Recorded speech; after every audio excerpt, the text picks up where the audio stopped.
The year is 1221. Somewhere in the mountain corridors of Central Asia, a general sits on horseback and stares at empty ground. His name has been lost to history. His rank, his empire, his language, all of it is dust now. But the moment he is living through has been recorded in fragments, in the accounts of 3 separate chroniclers who wrote independently of one another and yet described the same scene with the same unsettling calm. He had sent his forces forward, and he had watched them make contact, and then, between one breath and the next, between one scan of the horizon and the return of his gaze, the enemy was gone, not retreating. There is a specific look to a retreating army. The chaos, the discarded equipment, the sound of men running, there was none of that. The ground ahead of him was simply empty in a way it had not been moments before. His scouts reported the same, his flanking riders reported the same, and an army that had been there, 10,000 soldiers, by the most conservative estimates, positioned across a wide mountain pass, armed and ready, had ceased to exist in his field of perception. The wind moved through dry grass, a hawk circled, and a general who had fought in 40 battles sat completely still because he had no framework for understanding what had just happened to him. History gives us this moment in pieces, but it gives us enough to know that it happened. What makes this moment extraordinary is not the vanishing itself. It is the fact that it was not the first time. It was not the last time. And it did not happen only in Central Asia, across a period spanning roughly 800 years, from the early medieval era to the threshold of the modern world. Commanders on nearly every inhabited continent recorded encounters with a phenomenon that defied their military understanding. Armies, units, and individual warriors who should have been visible, detectable, and locatable who were not, who moved through watched terrain without trace, who appeared where they could not have come from, who disappeared from positions that had been surrounded, who left no evidence that they had ever been there at all. The word we reach for, almost instinctively, is supernatural. Soldiers granted the power of invisibility by gods or spirits, magic, the kind of thing that ends up in folklore, and that, as we will discover, is exactly what eventually happened to the memory of these warriors. Their art was wrapped in the supernatural, handed to storytellers, and filed away where it could be admired without being understood. But before it was a legend, it was a technique, a learnable, teachable, transmissible set of methods that combine the science of human perception, the geometry of natural environments, the discipline of the trained body, and the architecture of the trained mind. The warriors who practiced it were not touched by the divine. They were the product of something rarer and more difficult, years of deliberate, systematic, empirical refinement of a craft that asked everything of the person practicing it. This is not a story about magic. It is a story about what human intelligence, applied with complete commitment to a single problem, is capable of achieving. And it begins not with a single warrior, but with a question that 10,000 years of military history has never quite answered. What does it mean to make an army disappear? There is a version of this story that would begin with a definition, with a taxonomy of military concealment techniques organized into neat categories, with footnotes and citations and the comfortable scaffolding of academic distance. That version exists. It sits in university libraries, in the narrow margins of papers read by specialists, in the footnotes of footnotes. This is not that version, because what happened in those mountain passes, in those forest valleys, in those desert corridors, it was not an academic phenomenon. It was a living, breathing, terrifying reality for the commanders who encountered it, and understanding it requires entering that reality first before the analysis begins. So let us be precise about one thing before we go further. When the warriors of the medieval world spoke of becoming invisible, they did not mean what we mean when we use the word. They did not mean transparent. They did not mean incorporeal. They did not mean supernatural. They meant something more radical and, in a way, more disturbing. They meant undetectable. They meant that a human being, or a group of human beings, or an entire army of human beings, could move through a space observed by enemy eyes and not register. Not because the eyes could not see them, but because the eyes could not recognize them as the thing they were looking for. The distinction is everything, and because it reveals that what these warriors had mastered was not a trick of light or shadow. It was a trick of the mind, specifically the enemy's mind. They had learned, through generations of observation and practice and transmission, to understand how a human brain processes visual information, how it decides what is a threat and what is background, how it can be guided toward a false conclusion by a carefully constructed reality. They were not hiding from eyes. They were hiding inside minds.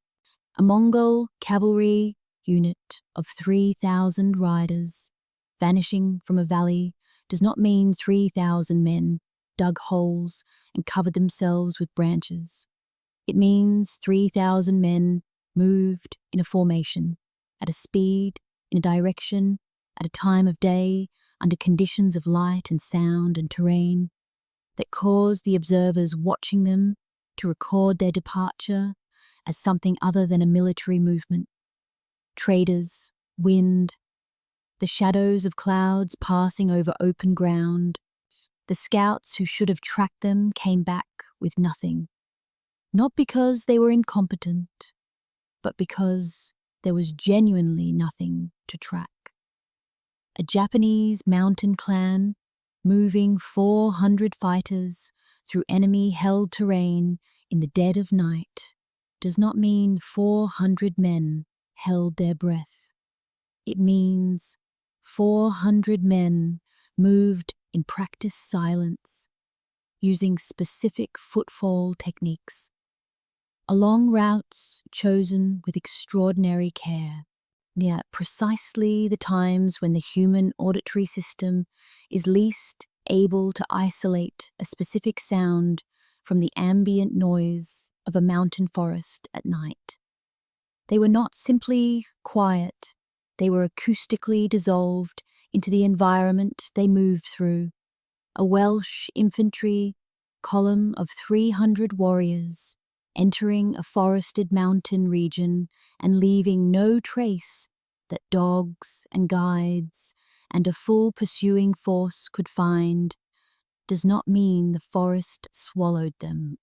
It means those warriors managed the physical evidence of their movement with the precision of craftsmen, extinguishing fires in a way that left no residual heat signature, crossing streams at specific points that left no pressed earth on the banks, moving in an overlapping rotation that transformed the footprint of 300 men into something a tracker would read as a small patrol. These are not miracles. They are methods. difficult methods, demanding methods, methods that required years of training to master and a level of physical and mental discipline that most modern humans would find extraordinary. But methods, teachable, learnable, refinable methods. And the question of who taught them, who refined them, and who eventually decided that the world should stop knowing about them. That is the story we are about to follow. There is a particular kind of knowledge that the world has decided to forget. Not through carelessness, not through the simple erosion of time, but through a decision, sometimes conscious, sometimes institutional, sometimes written into law, and sometimes burned into ash, that certain things are better unknown, better legendary than real, better supernatural than scientific, better the province of myths than the property of anyone willing to learn. The art of military invisibility is one of those things. And over the course of this story, we will watch it disappear. Again, we will trace it from its origins in the oldest military thinking the world has preserved, through the mountain clans of Japan and the vast campaigns of the Mongol Empire, through the forests of Wales and the courts of Byzantium, through the desert doctrines of the assassins and the sacred training grounds of warrior monks in the mountains of Tibet. And we will see it in its full, documented, astonishing sophistication. And then we will watch the mechanisms by which it was taken apart, by governments that feared warriors they could not control, by institutions that found the art theologically inconvenient, by storytellers who were paid to transform it into something harmless. Somewhere in the mountain provinces of Japan, there are clan manuscripts describing training, disciplines that have never been fully translated. Somewhere in a private collection in North Africa, there are Arabic military texts catalogued by a French scholar in 1923 and not seen since. Somewhere in the Byzantine archives, 3 of the 7 training disciplines of the most secret military unit in the Eastern Roman Empire are simply missing from the records, referenced in one document, described in none.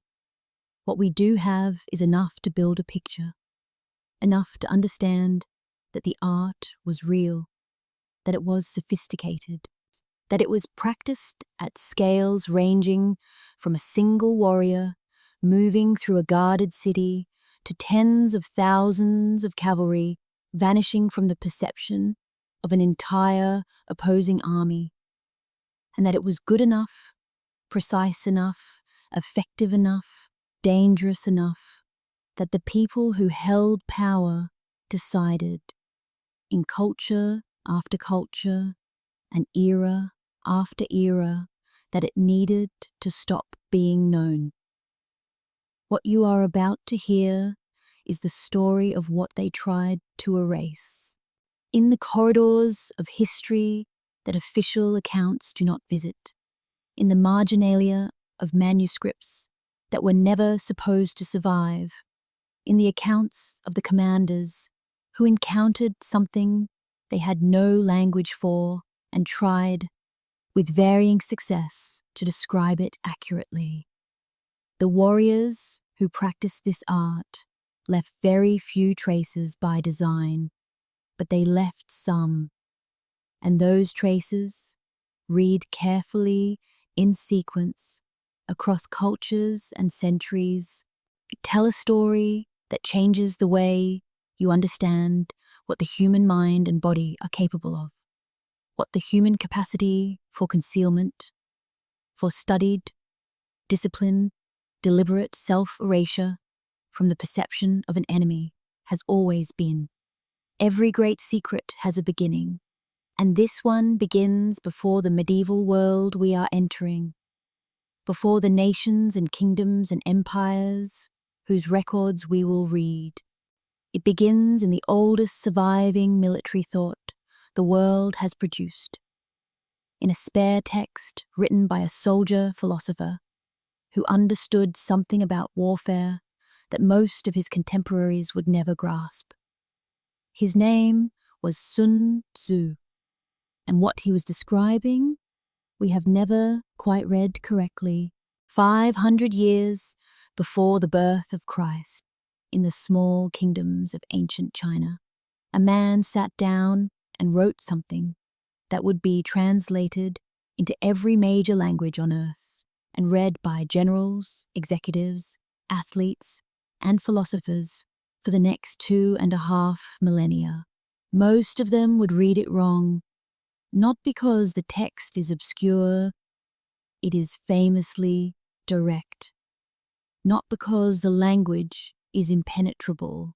Modern translations render it with clean, quiet clarity, but because there is a layer beneath the famous aphorisms that almost no one reaches, a layer that changes what the text is actually saying. The Art of War is usually read as a book about conflict, about winning, about the strategic use of force and the efficient application of violence. And it is those things, but at its philosophical center, in the passages that Western readers tend to skim as poetic metaphor, it is something else entirely. It is a systematic argument for the proposition that the greatest military achievement is not victory. It is invisibility. Sun Tzu wrote, "Be formless, be like water, shape yourself around your enemy as water shapes itself around every obstacle, present everywhere and committed nowhere, impossible to grasp because there is nothing solid to grasp." This is taught in business schools as a metaphor for organizational flexibility. It was not a metaphor. It was a military instruction. See, when Sun Tzu described the ideal army as one that has no constant form, he was not speaking abstractly about adaptable strategy. He was describing a specific military objective, achieving a state of operational presence in which the enemy cannot determine your position, your numbers, your intentions, or your direction of movement. He called this formlessness. He called it the highest achievement of military art, and he was describing, in the philosophical language available to him, what we would later understand as the complete concealment of military force. The specific passages are worth dwelling on. Sun Tzu writes that when you are able to appear where your enemy is not, you force him to reinforce many points, and when he reinforces many points, each point is weak. He writes that the army that has no constant form makes the enemy reveal his shape while concealing his own. He writes, and this is the passage that most translators render as poetry and move past, that the ultimate in military art is to be without form. When you are without form, even the deepest intelligence cannot penetrate you. Even the wisest counselor cannot plan against you. This is not an aspiration toward invisibility in some metaphorical sense. This is a direct military prescription. Achieve a state in which you cannot be seen, cannot be located, cannot be predicted, and you have achieved a form of absolute tactical advantage that no amount of force can overcome. Your enemy cannot attack what he cannot find. He cannot defend against what he cannot predict. He cannot plan for what he cannot perceive. Western military thinking of the same era ran in precisely the opposite direction. The Greek phalanx was a statement of visible, concentrated, deliberately intimidating military force. The Roman legion was designed to project presence, to make the enemy see exactly how much force was arrayed against them and conclude that resistance was futile. Showing your army was showing your power. Concealment was cowardice. Invisibility was dishonor. Sun Tzu inverted this so completely that the inversion reads, even now, as counterintuitive.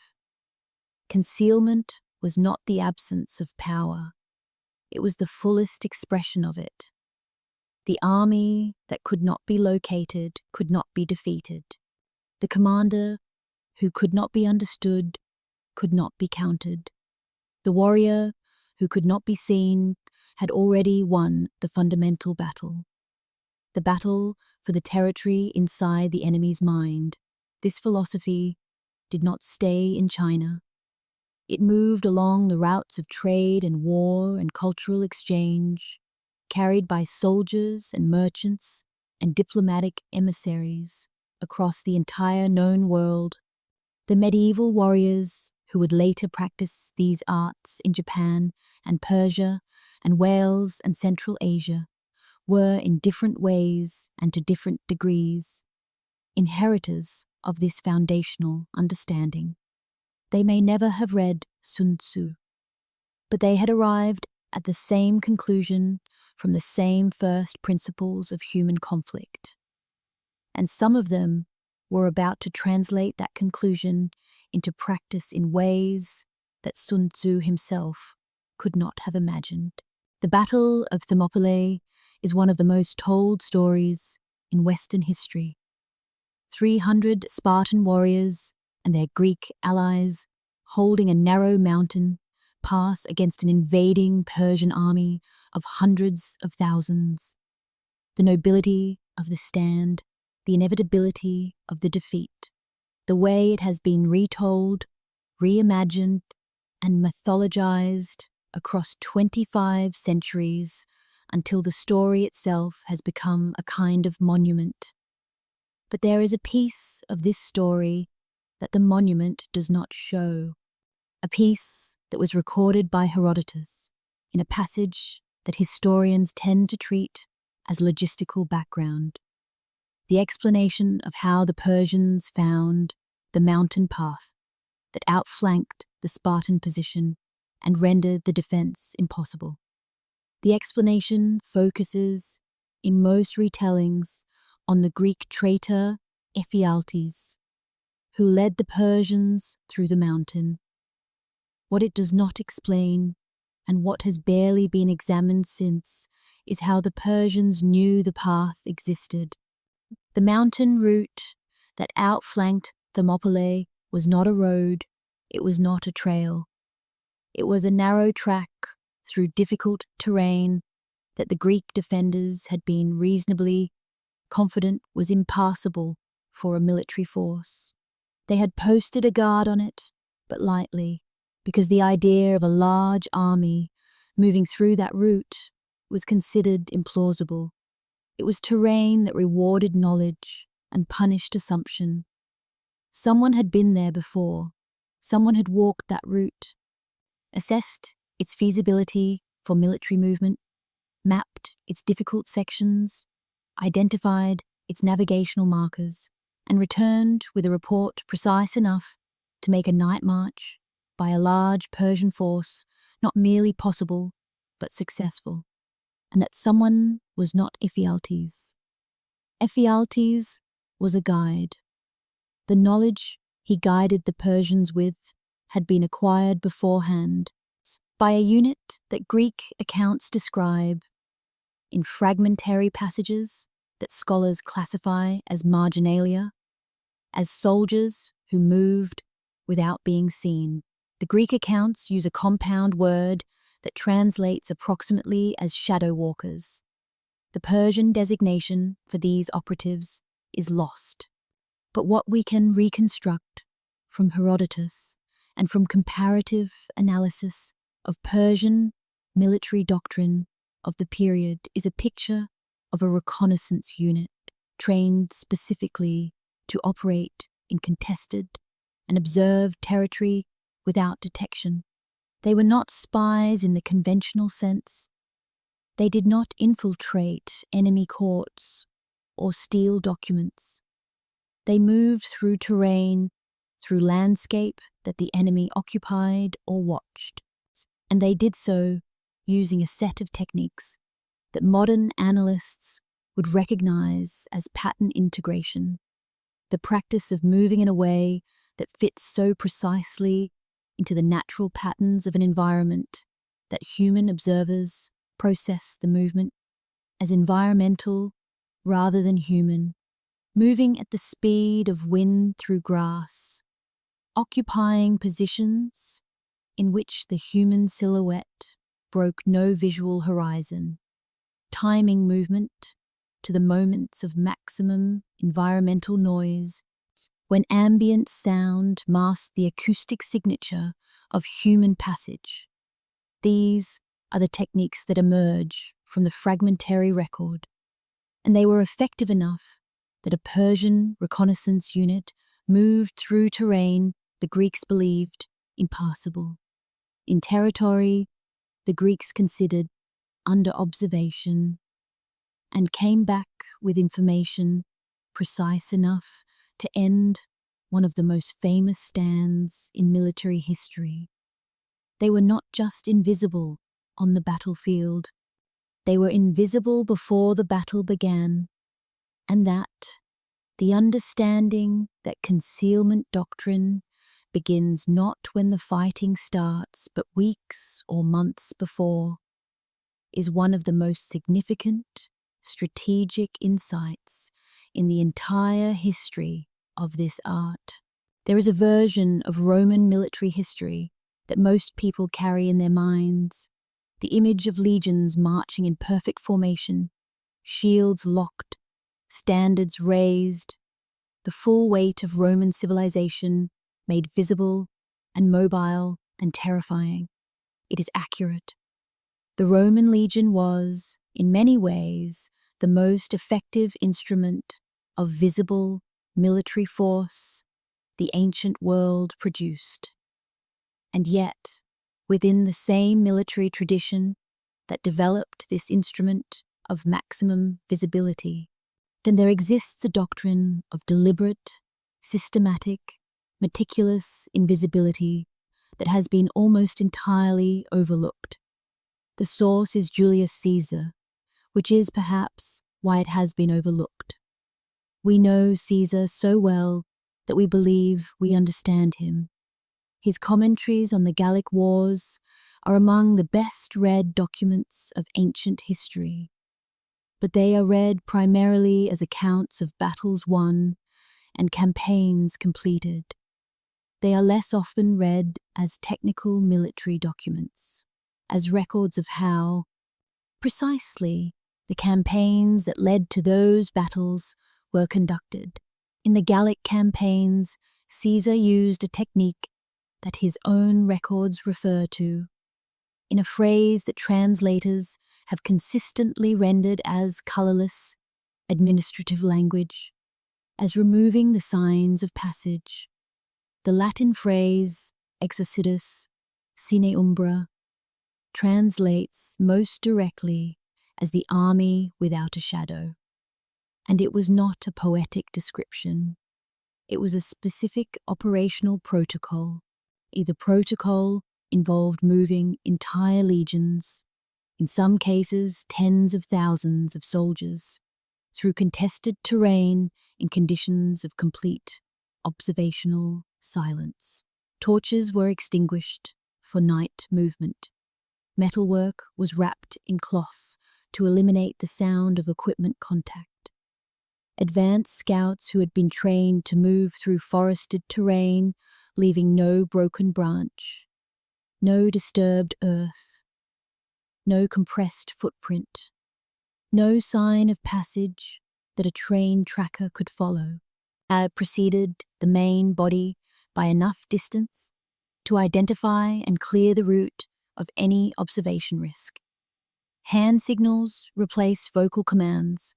A relay system of scouts maintained communication without sound across the entire length of a moving column, and the timing of movement was chosen with extraordinary care, not simply to use the cover of darkness, but to coincide with specific weather conditions and environmental factors that Caesar's records note with a precision that suggests he had thought about this with the same systematic rigor he brought to engineering and logistics.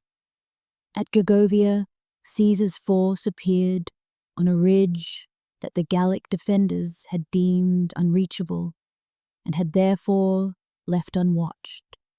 They had not taken it by storm, they had walked to it, in silence, unobserved, and through terrain that the Gallic military assessment had classified as impassable for a Roman force.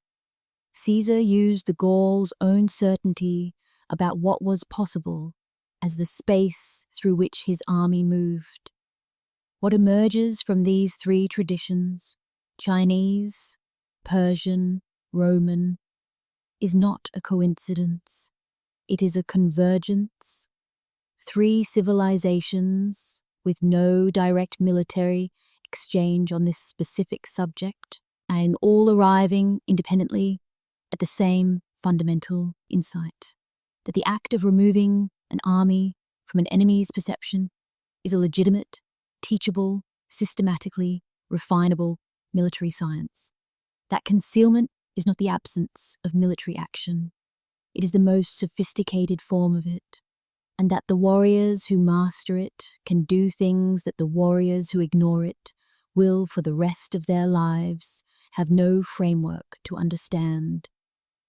The ancient world had built the foundation. What came next was something else entirely. Something that would take this foundation and build upon it with a commitment, a rigor, and a scale that has never been matched before or since. The image most people carry when they hear the word ninja was manufactured by centuries of theatrical tradition, then amplified by cinema, then crystallized by video games, until what remains is an icon, vivid, recognizable, and almost entirely divorced from historical reality.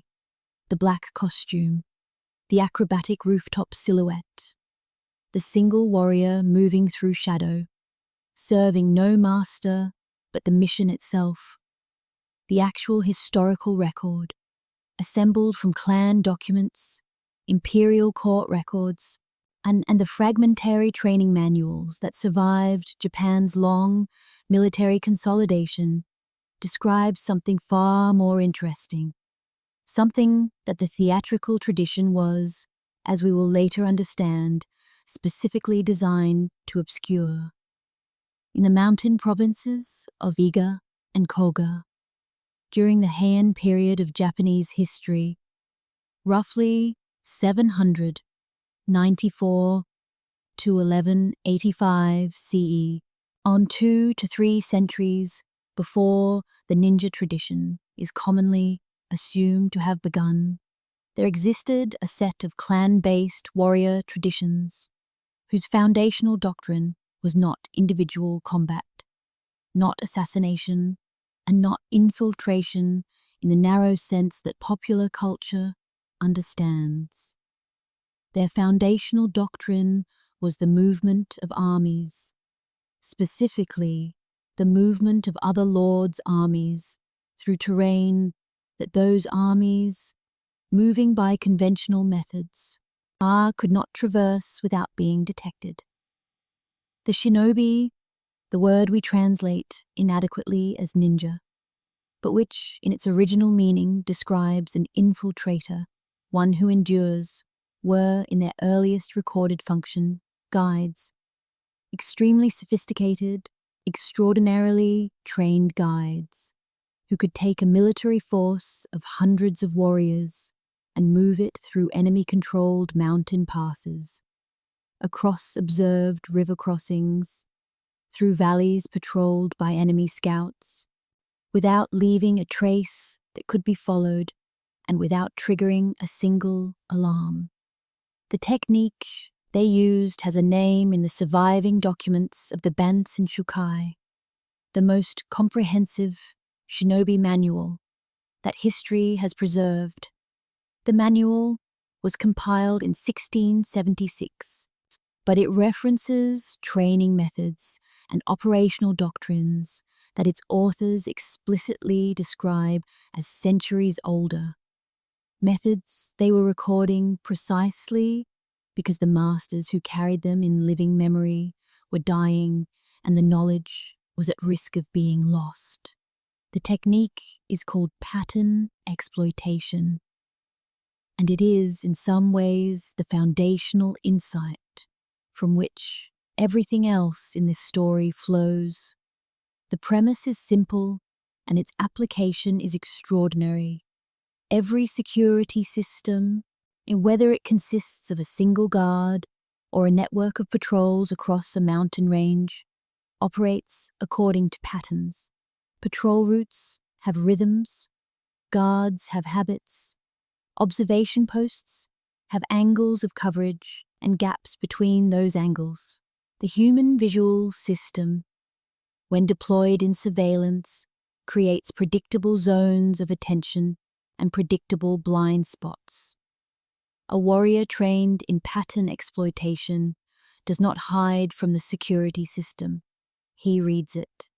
With the patience of someone who has spent years learning to observe without being observed, he maps the rhythms of the patrol, identifies the timing windows between cycles, notes the angles of coverage and the gaps between them, and then he moves through the gaps at the precise moments when the pattern creates space, not hiding from the guards, but moving in the intervals the guards themselves have created through the regularity of their own behavior. Scaling this to the movement of an entire army required something beyond the technique itself. It required the ability to impose the discipline of the technique on hundreds of warriors simultaneously, to coordinate the movement of a large force with the precision that pattern exploitation demands. The Heian shinobi achieved this through a system of staged movement. Small advance units who read and mapped the security patterns. Relay communicators who transmitted timing information back to the main body, and precise sequencing of movement that ensured the army moved through each gap exactly when the pattern allowed and was completely still exactly when the pattern closed. The historical record carries the result of this system in a form that is, once you understand what you are reading, remarkable. Multiple accounts from the Heian period describe the apparently inexplicable appearance of large armies at militarily significant positions, hilltops, river crossings, defensive positions that the opposing commander had been certain were inaccessible, not lightly defended, not unguarded, inaccessible. The armies had not fought their way there, they had walked there, through the gaps between the patterns, and the battles that followed were not won in the fighting, they were won in the walking. If the Heian clans had discovered the principle of pattern exploitation, the warriors of the Koga Mountains took that principle and rebuilt it from the ground up as a complete and documented science. The Koga approach to invisibility is the most technically sophisticated concealment doctrine that has survived from any pre-modern culture. A multidisciplinary curriculum that reads, in the translated fragments that have reached the modern world, less like a military training manual and more like an engineering specification. The Koga schools began with a fundamental premise that distinguished them from every other martial tradition of their era. The human body, in its default state, cannot be invisible, not because of its size or color or shape, because of the information it constantly produces. Every moving body generates visual information, shape, motion, contrast. Every moving body generates acoustic information, footfall, breath, the whisper of fabric, the sound of displaced air. Every moving body generates thermal information in cold environments and chemical information that trained animals can detect. The art of invisibility, the Koga curriculum argued, is the art of suppressing this information production to the point where it falls below the detection threshold of every sensor the enemy deploys. This is not a romantic idea. It is a precise and demanding technical objective. And the Koga curriculum addressed each of its components with systematic rigor. For visual information suppression, the curriculum included a discipline called Chi no Yomi, reading the earth, in which trainees spent years learning to analyze the specific visual pattern signature of any natural environment. Forest, marsh, steppe, mountain, desert. Each has a characteristic distribution of light, shadow, texture, and motion that the trained human eye reads, sad below the threshold of conscious attention as normal background. The trainee learned to position his body within this pattern in a way that did not interrupt it. Not simply to lie still in brush, but to understand the geometry of shadow, the rhythm of natural movement, the specific angles from which an observer's eye would scan a particular landscape, and to place himself at the intersection of concealment vectors in a way that made him, to the scanning eye part of the pattern rather than a disruption of it. For acoustic information suppression, the curriculum addressed every sound source in a moving human body. Footfall, which was trained into specific placement techniques that distributed impact force across the foot in a way that minimized ground compression and maximized sound absorption. Breath, which was controlled through meditative techniques into patterns that reduced both volume and rhythmic regularity.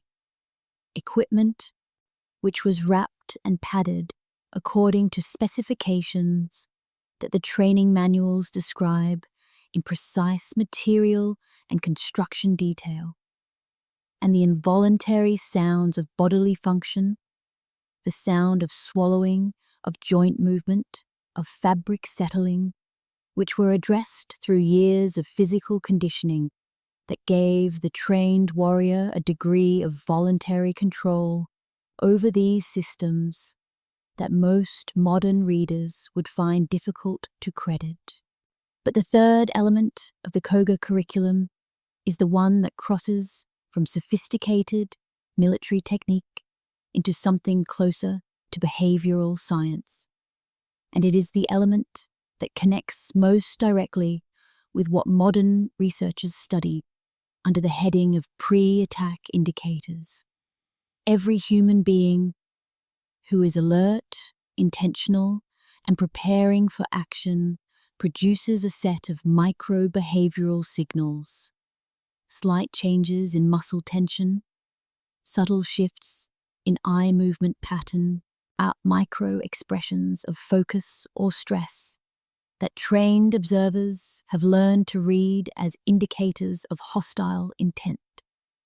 Modern security professionals, intelligence analysts, and law enforcement personnel are taught to detect these signals.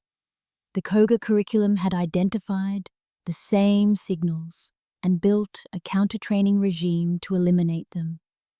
The state they called Munen Muso, no mind, no thought, was not a meditation practice in the spiritual sense, though it drew on meditation techniques.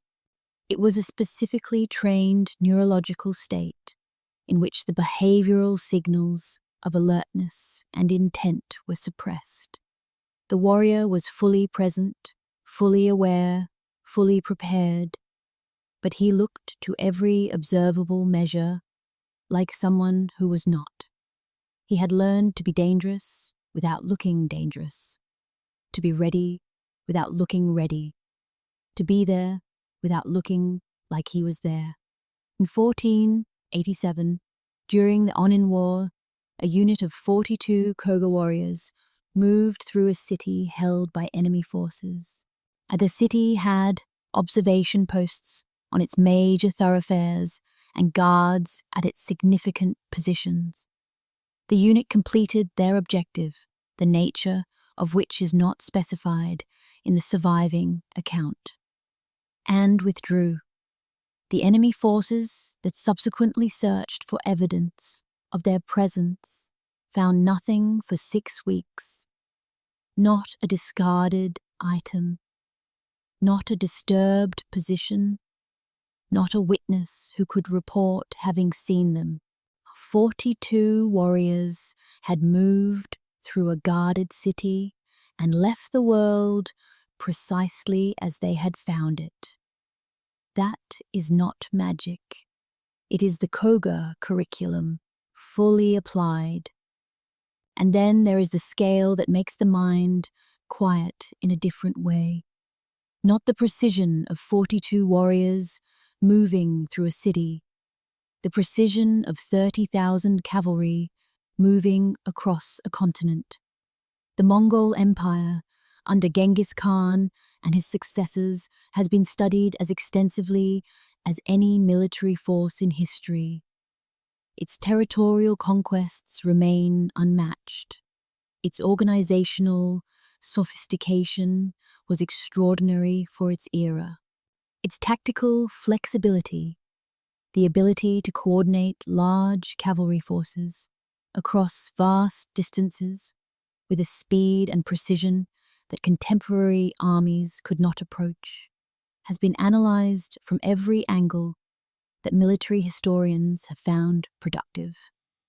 Almost none of that analysis addresses what may be the most significant component of Mongol military genius, the deliberate institutional practice of making entire armies vanish from enemy perception.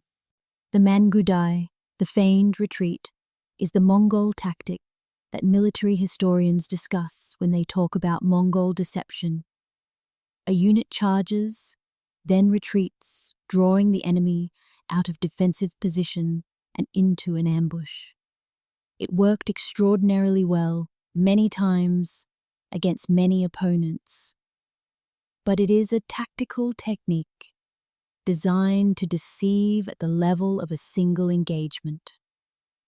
What the Mongols also practiced, at a level that the historical record supports, but that has received almost no sustained analysis, was strategic invisibility, the disappearance of entire army groups from the observational picture of opposing commanders for extended periods, followed by reappearance at unexpected locations, distances, and strengths. In 1220, during the campaign against the Khwarezmian Empire, a Mongol force of approximately 30,000 cavalry ceased to exist in the perception of Khwarezmian scouts for a period of over 2 weeks. The Khwarezmian intelligence network, extensive for its era, covering a territory of significant geographic complexity, could not locate them. Reports from multiple observation points consistently described the area where the force had last been seen as empty. No dust columns, no sound of movement, no evidence of camp or foraging. The force had simply ceased to produce the signals that military intelligence systems are designed to detect. they reappeared 400 miles away, at a position that Khwarezmian strategic planning had not accounted for. Not because the position was secret, it was militarily significant, and the Khwarezmian commanders knew it, but because the idea of a force that size traversing that distance in that time frame, in complete operational silence, was considered impossible. The certainty that it could not happen was the shield behind which it happened.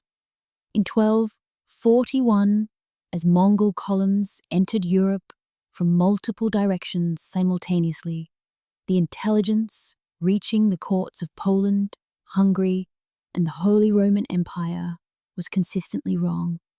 Not slightly wrong, not wrong in the way that military intelligence is normally imprecise. Wrong in a way that suggests it had been deliberately managed. The Mongol columns were consistently reported as smaller than they were, as slower than they were, further away than they were, and moving in different directions than they were. European commanders planned responses to a strategic situation that did not exist, while the actual strategic situation developed behind the screen that their own intelligence failures had created. Recent analysis of translated Mongol administrative documents, a body of material that only became available to Western scholars in the 1990s and 2000s, suggests that this was not improvised.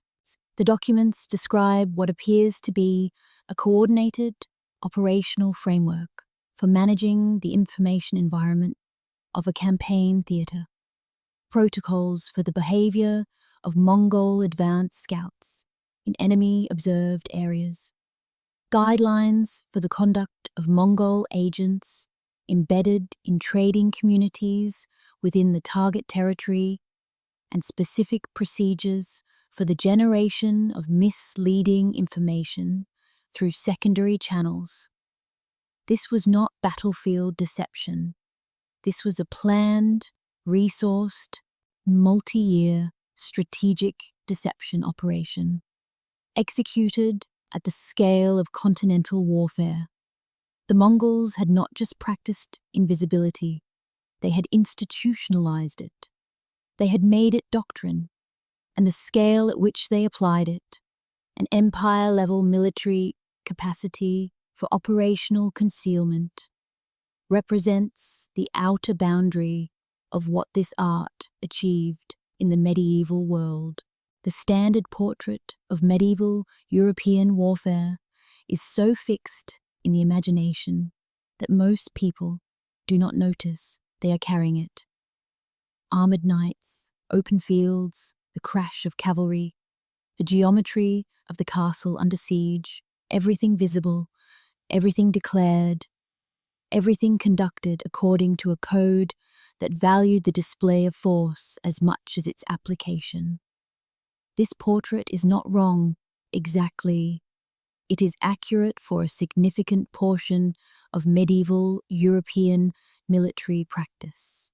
But it has cast such a long shadow that the traditions which existed outside it, traditions as sophisticated and as extensively documented as anything in Asian military history, have been almost entirely invisible to the mainstream historical imagination, which is, if you think about it, an extraordinary irony. The Welsh military tradition is one of those traditions, and it is, by every measure of technical sophistication, one of the most developed invisibility doctrines that medieval Europe produced. It is also, by the measure of how rarely it appears in military history courses, one of the least examined. In the late 13th century, during the Welsh Rebellion, led by Llywelyn ap Gruffudd, the English crown committed extensive military resources to the subjugation of Wales. Edward I, of England was one of the most effective military commanders of the medieval period. His armies were well equipped, well organized, and staffed with experienced officers who had campaigned across multiple theaters. They also had access to local guides, tracking dogs, and a supply infrastructure that allowed sustained operations in difficult terrain. In short, they had everything that a pursuing force needs. They found nothing, not metaphorically, literally. Multiple English dispatches from the period describe, with a frustration that is still legible 7 centuries later, the experience of tracking a Welsh military column into forested mountain terrain and losing all trace of it. The column had not dispersed into the population. The number of fighters involved was too large and the terrain too sparse for that. It had not been spirited away by supernatural means. The English commanders were educated men who did not believe in such things, and their dispatches make no suggestion of supernatural explanation.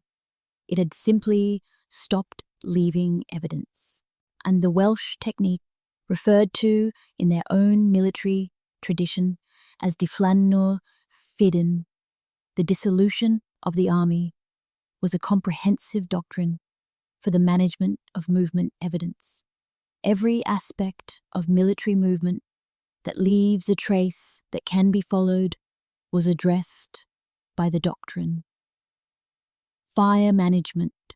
Cooking fires were built in specific configurations and extinguished using methods that left no residual heat and minimal ash that wind could scatter. Stream crossing. Warriors crossed at points specifically chosen because the substrate recovered quickly from compression, and they moved in rotation across the stream to distribute impact and prevent the bank impressions that a concentrated crossing would leave. Movement pattern. Rather than moving in a single column, the force moved in an overlapping rotation in which individuals followed paths separated by enough distance that the aggregate footprint did not match the expected signature of a force of that size. The result, the thing that makes a modern reader pause, is that a tracker following this force would read the evidence as something much smaller, not because it was hidden, because it was shaped. The evidence had been deliberately crafted to tell a false story to anyone who read it. And there is a concept in the Welsh doctrine that the narration finds most striking, what might be translated as negative impression. Not the act of blending into an environment, but the act of leaving the environment exactly as you found it, not making yourself look like part of the landscape, making the landscape look as if you were never in it. The English commanders sent dogs into those mountains. The dogs found nothing, because there was nothing to find, because 300 warriors had walked through and taken every trace of themselves with them when they left. The Byzantine Empire endured for over 1,000 years. Historians offer various explanations for its remarkable longevity: the defensibility of Constantinople, the sophistication of Byzantine diplomacy, the perpetual adaptability of its administrative structures, the military innovation of Greek fire. These explanations are not wrong, but they leave out a component of Byzantine durability that sits in the court records, referenced once clearly and then not again, like a door that was opened briefly and then deliberately shut. The Varangian Guard is known to history, the Norse and later multinational bodyguard of the Byzantine emperors. fierce and loyal and effective, occupies a secure place in the historical record. What is almost entirely unknown, even among serious students of Byzantine history, is a subunit within the Byzantine military structure that operated under a different doctrine, served a different function, and appears to have been deliberately excluded from the public record of Byzantine military capability. The De Administrando Imperio of Constantine VII, a text that is, in its own way, one of the most extraordinary documents of medieval political science, contains a single reference to a unit the text calls the Scagraphoi. The word means approximately shadow writers, though in a military context, the translation closer to the operational reality is probably those who move in shadow. The reference is brief. Constantine VII does not describe the unit's training, its composition, or its operational doctrine. He notes its existence and its function in a single sentence, whose clinical precision is itself revealing. A unit whose operations are designed to leave no record of Byzantine action. From this starting point, and from 3 other fragmentary references, 2 in operational logs from the Byzantine administrative archives, and 1 in a later ecclesiastical record that mentions the unit in the context of something the Church found troubling, a picture can be assembled. The Sciagraphoi were trained specifically in what modern intelligence professionals call deniability operations, missions that needed to occur, that needed to achieve specific outcomes, but that could leave no evidence of Byzantine state involvement. The Byzantine state needed, periodically, to do things that the Byzantine state could not be seen doing. 3 documented operations survive in sufficient detail to examine. In 956 CE, 3 military commanders whose alliance represented a strategic threat to Byzantine interests in Bulgaria died within a period of 8 months. Each death was recorded as natural. The Byzantine court records note, in a passage of unusual restraint, that the matter was resolved without engagement. In 1024 CE, a military agreement was delivered to a rival faction within the Fatimid Caliphate by operatives who traversed 800 miles of contested territory without leaving a trail that could be traced to Byzantine origin. In approximately 1070 CE, a military cache in territory contested between Byzantine and Seljuk forces was destroyed. The Byzantine records note the outcome with 4 words that scholars have discussed for decades: no evidence of action. The Sciagraphoi's training curriculum is described in one fragmentary document as consisting of 7 disciplines. 4 of those disciplines can be partially reconstructed from the references that survive. The other 3 are simply absent, not described, not referenced, not hinted at in any surviving text. 3 disciplines of the most sophisticated, covert military unit in the Eastern Roman Empire are missing from history, and the question of whether they were lost or removed is one of the questions that this story has not yet finished asking. The Byzantine Empire endured for over 1,000 years. Historians offer various explanations for its remarkable longevity: the defensibility of Constantinople, the sophistication of Byzantine diplomacy, the perpetual adaptability of its administrative structures, the military innovation of Greek fire, These explanations are not wrong, but they leave out a component of Byzantine durability that sits in the court records, referenced once clearly and then not again, like a door that was opened briefly and then deliberately shut. The Varangian Guard is known to history, the Norse and later multinational bodyguard of the Byzantine emperors, fierce and loyal and effective, occupies a secure place in the historical record. What is almost entirely unknown, even among serious students of Byzantine history, is a subunit within the Byzantine military structure that operated under a different doctrine, served a different function, and appears to have been deliberately excluded from the public record of Byzantine military capability.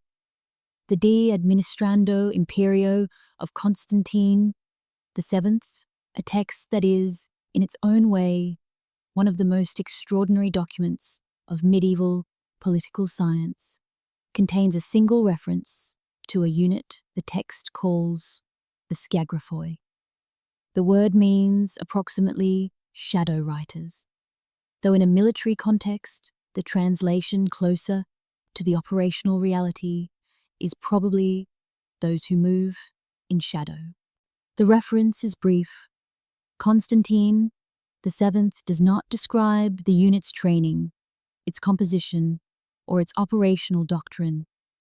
He notes its existence and its function in a single sentence, whose clinical precision is, itself, revealing. A unit whose operations are designed to leave no record of Byzantine action. From this starting point, and from 3 other fragmentary references, 2 in operational logs from the Byzantine administrative archives, and 1 in a later ecclesiastical record that mentions the unit in the context of something the Church found troubling, a picture can be assembled. The Sciagraphoi were trained specifically in what modern intelligence professionals call deniability operations, missions that needed to occur, that needed to achieve specific outcomes, but that could leave no evidence of Byzantine state involvement. The Byzantine state needed, periodically, to do things that the Byzantine state could not be seen doing. 3 documented operations survive in sufficient detail to examine. In 956 CE, 3 military commanders whose alliance represented a strategic threat to Byzantine interests in Bulgaria died within a period of 8 months. Each death was recorded as natural. The Byzantine court records note, in a passage of unusual restraint, that the matter was resolved without engagement. In 1024 CE, a military agreement was delivered to a rival faction within the Fatimid Caliphate by operatives who traversed 800 miles of contested territory without leaving a trail that could be traced to Byzantine origin. In approximately 1070 CE, a military cache in territory contested between Byzantine and Seljuk forces was destroyed. The Byzantine records note the outcome with 4 words that scholars have discussed for decades: no evidence of action. The Sciagraphoi's training curriculum is described in one fragmentary document as consisting of 7 disciplines. 4 of those disciplines can be partially reconstructed from the references that survive. The other 3 are simply absent, not described, not referenced, not hinted at in any surviving text. 3 disciplines of the most sophisticated, covert military unit in the Eastern Roman Empire are missing from history, and the question of whether they were lost or removed is one of the questions that this story has not yet finished asking. There is something that your brain does right now, in this moment, that you have no conscious control over. It is happening while you read these words. It has been happening every moment of your waking life, since long before you understood what it was. And for most of human history, the warriors who understood it best were the ones who survived battles that should have killed them. Your brain does not see the world. It constructs a representation of the world based on sensory input, and then presents that representation to your conscious awareness as if it were the world itself. The distinction sounds philosophical. It has concrete, physical consequences. Because the construction is not neutral, it is built on prediction. Your brain takes the incoming sensory data, light, sound, pressure, chemical signals, and filters it through a model of what you expect to encounter.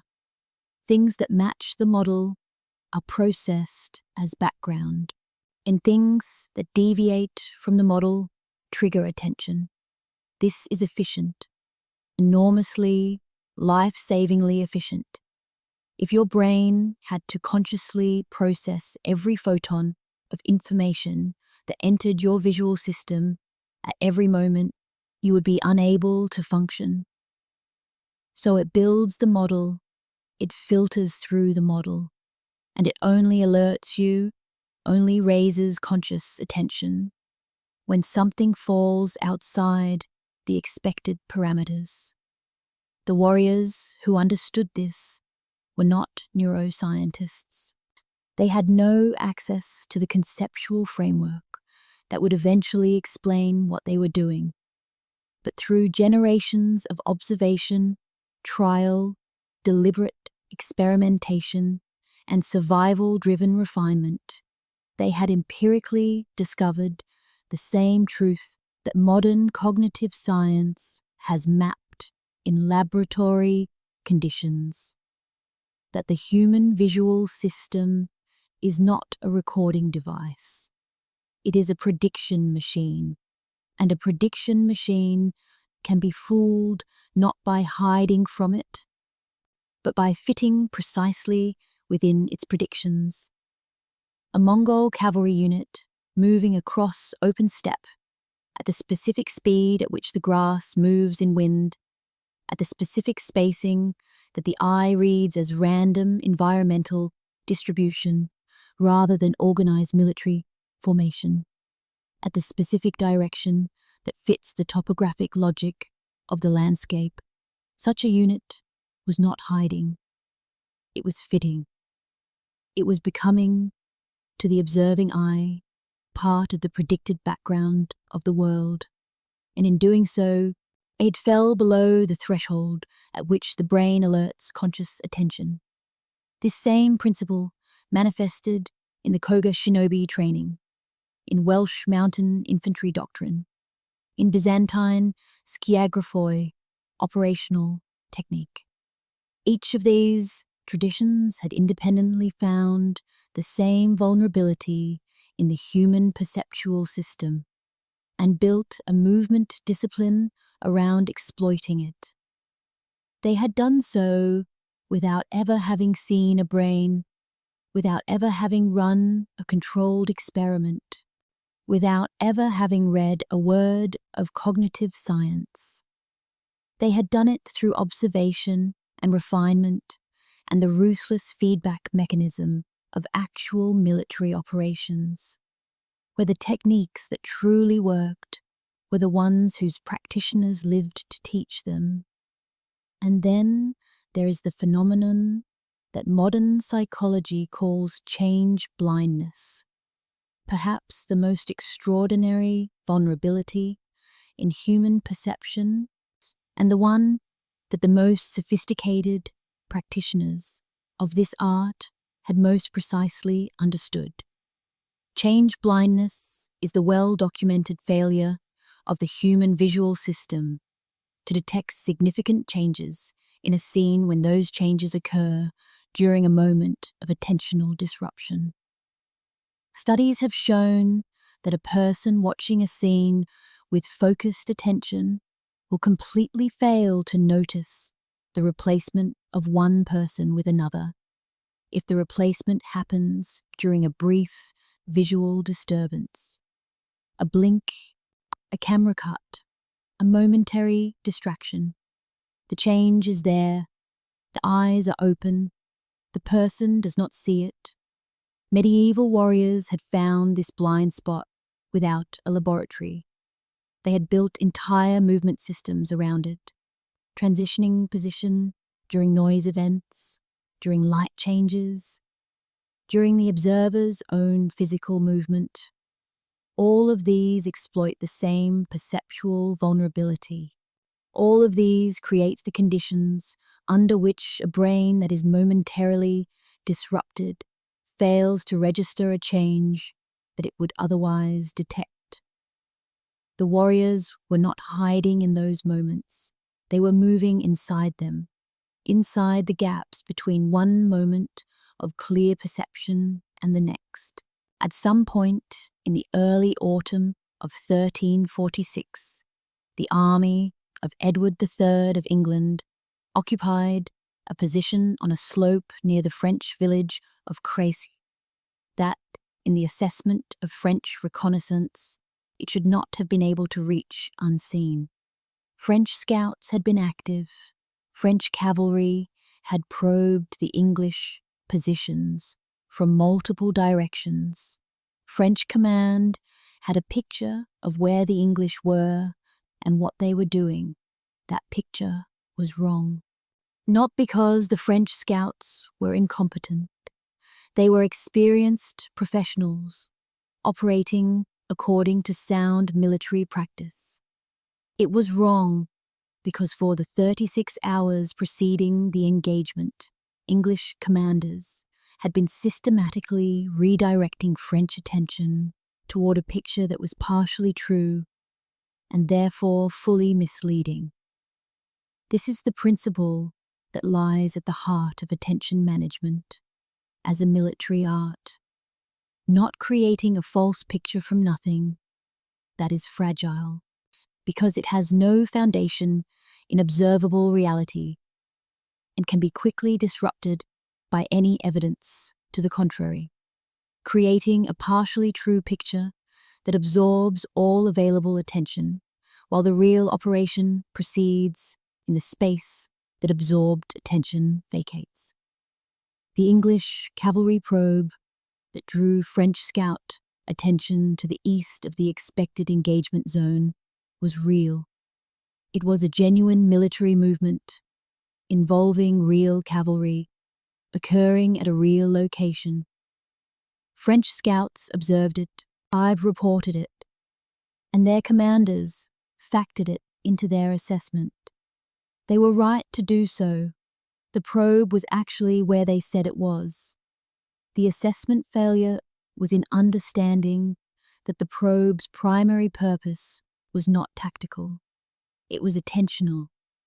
It existed to fill the perceptual field of French reconnaissance with something real and urgent, while the actual English battle position was established in a location that French attention was not available to observe. And the concept at the center of this technique is one that medieval military practitioners understood intuitively, and modern magicians understand explicitly.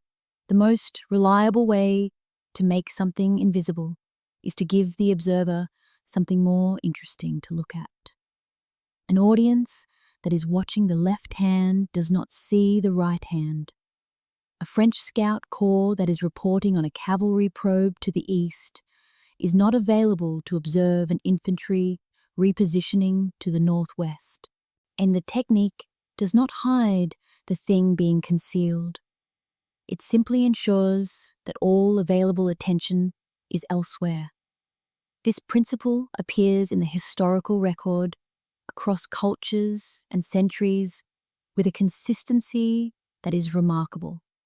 Mongol operations used it at the strategic scale, creating genuine military activity at one point on the operational theater to draw enemy intelligence attention, while the real main effort developed in a different direction entirely.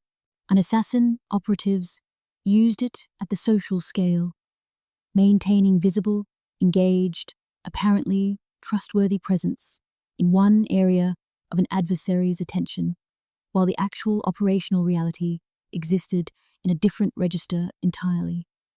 Byzantine skiagraphoi used it at the operational scale, creating diplomatic activity that absorbed the attention of an adversary's court, while a separate and unrelated operation proceeded in the space that diplomatic attention had vacated. The gift of the obvious is what this technique was called, in the narration's own formulation. The deliberate offering of something visible, real, and attention-consuming to an enemy, as the price of rendering something else invisible by comparison. Every great practitioner of this art understood that invisibility is not an absolute state. It is a relative state produced not by the absence of information about yourself, but by the abundance of more compelling information about something else. Robert the Bruce chose his position at Bannockburn in 1314 with a care that English commanders found genuinely puzzling. The ground he selected was not the ground they would have chosen. It was low, marshy in places, threaded with streams that would complicate movement for both forces. It offered no particularly commanding heights, no obvious defensive advantages of the kind that medieval commanders understood as the grammar of advantageous terrain selection. What it offered was something more subtle. It was ground that the English had already dismissed. This is the third and most psychologically sophisticated dimension of medieval invisibility doctrine, and it is the one that requires the least physical technique and the most profound understanding of the enemy's mind, not hiding from what the enemy can see, not redirecting what the enemy chooses to look at, hiding inside what the enemy has already decided is not worth looking at. Every commander who has ever operated in a complex environment has developed a mental model of that environment, a structured understanding of which terrain matters and which does not, which positions are valuable and which are irrelevant, which approaches are possible and which are not. This mental model is built from experience, from doctrine, from the advice of subordinates, from prior campaigns and their lessons. It is, in most respects, an asset. It allows rapid analysis and confident decision-making in conditions of uncertainty, but it contains a specific vulnerability. The things it has decided are impossible are not watched. There is no intelligence resource assigned to observing something that the commander's mental model has classified as not requiring observation. There is no defensive position placed to guard an approach that the mental model has classified as impassable, and the certainty of impossibility creates the precise condition that enables movement through the impossible. Robert the Bruce's choice of ground at Bannockburn was not a compromise or a defensive necessity. It was an exploitation of English military doctrine's specific blind spot. The English commanders had assessed the ground and found it unsuitable for their preferred mode of engagement. That assessment, once made, stopped consuming attention. The ground became, in the English perceptual field and background, something already evaluated and set aside, and the position that the Scottish army built in that background, with the careful preparation of days, was genuinely invisible to English reconnaissance, because English reconnaissance was not looking at it. Mehmed II dragged warships overland on greased logs to place them in the Golden Horn, a body of water that the defenders of Constantinople had secured with a massive chain across its entrance, and had, on the basis of that security measure, reclassified from active threat to settled matter. The fleet that materialized in those waters did not defeat the chain. It bypassed the chain using an approach so fundamentally outside the defender's mental model of what was possible that the approach itself had never been guarded. The impossibility of what Mehmed did was exactly the shield that made it possible. In the Southern Song, dynasty of 12th century China, a defending general, surrounded on three sides, chose to retreat through terrain that his attacker had mapped as impassable wetland. The attacker had not guarded it, had not reconnoitered it, had not assigned any intelligence resource to watching it, because it had already been evaluated and found to be not a military factor. The general moved his forces through it anyway, because he understood that the most reliable path is the one your enemy has stopped watching. The most effective invisibility does not hide you from your enemy's eyes. It hides you inside his own certainty about what is impossible. In a cedar forest, somewhere in the mountains of Iga province, a young trainee lies completely still. His instructor, a senior practitioner of the Koga concealment curriculum, who has spent 30 years learning and teaching this discipline, walks to within 3 feet of his position. He is not searching casually. He is actively looking with the trained attention of someone who has spent decades developing the ability to locate concealed individuals in natural terrain. He has been told the trainee is within a 30-foot radius of where he is standing. He cannot find him. The trainee is not wearing specialized equipment. He is not hidden in a prepared pit or beneath a constructed blind. He is lying in the open forest, in the available natural material, using 3 techniques that the Koga curriculum identifies as the foundational elements of terrain-based concealment. And those 3 techniques, unpacked carefully, reveal something extraordinary about the nature of visual perception in natural environments. The first technique is Chi no Yomi, reading the earth. Natural environments have what modern camouflage science calls a pattern signature. The specific distribution of light, shadow, texture, color, and motion that characterizes a particular landscape type at a particular time of day under particular atmospheric conditions. And a forest floor has a specific pattern signature, an arrangement of shadow patches, root systems, leaf accumulation, and fallen branch that the human visual system, below the threshold of conscious attention, reads as background noise. The trained eye recognizes this signature and reads it as safe.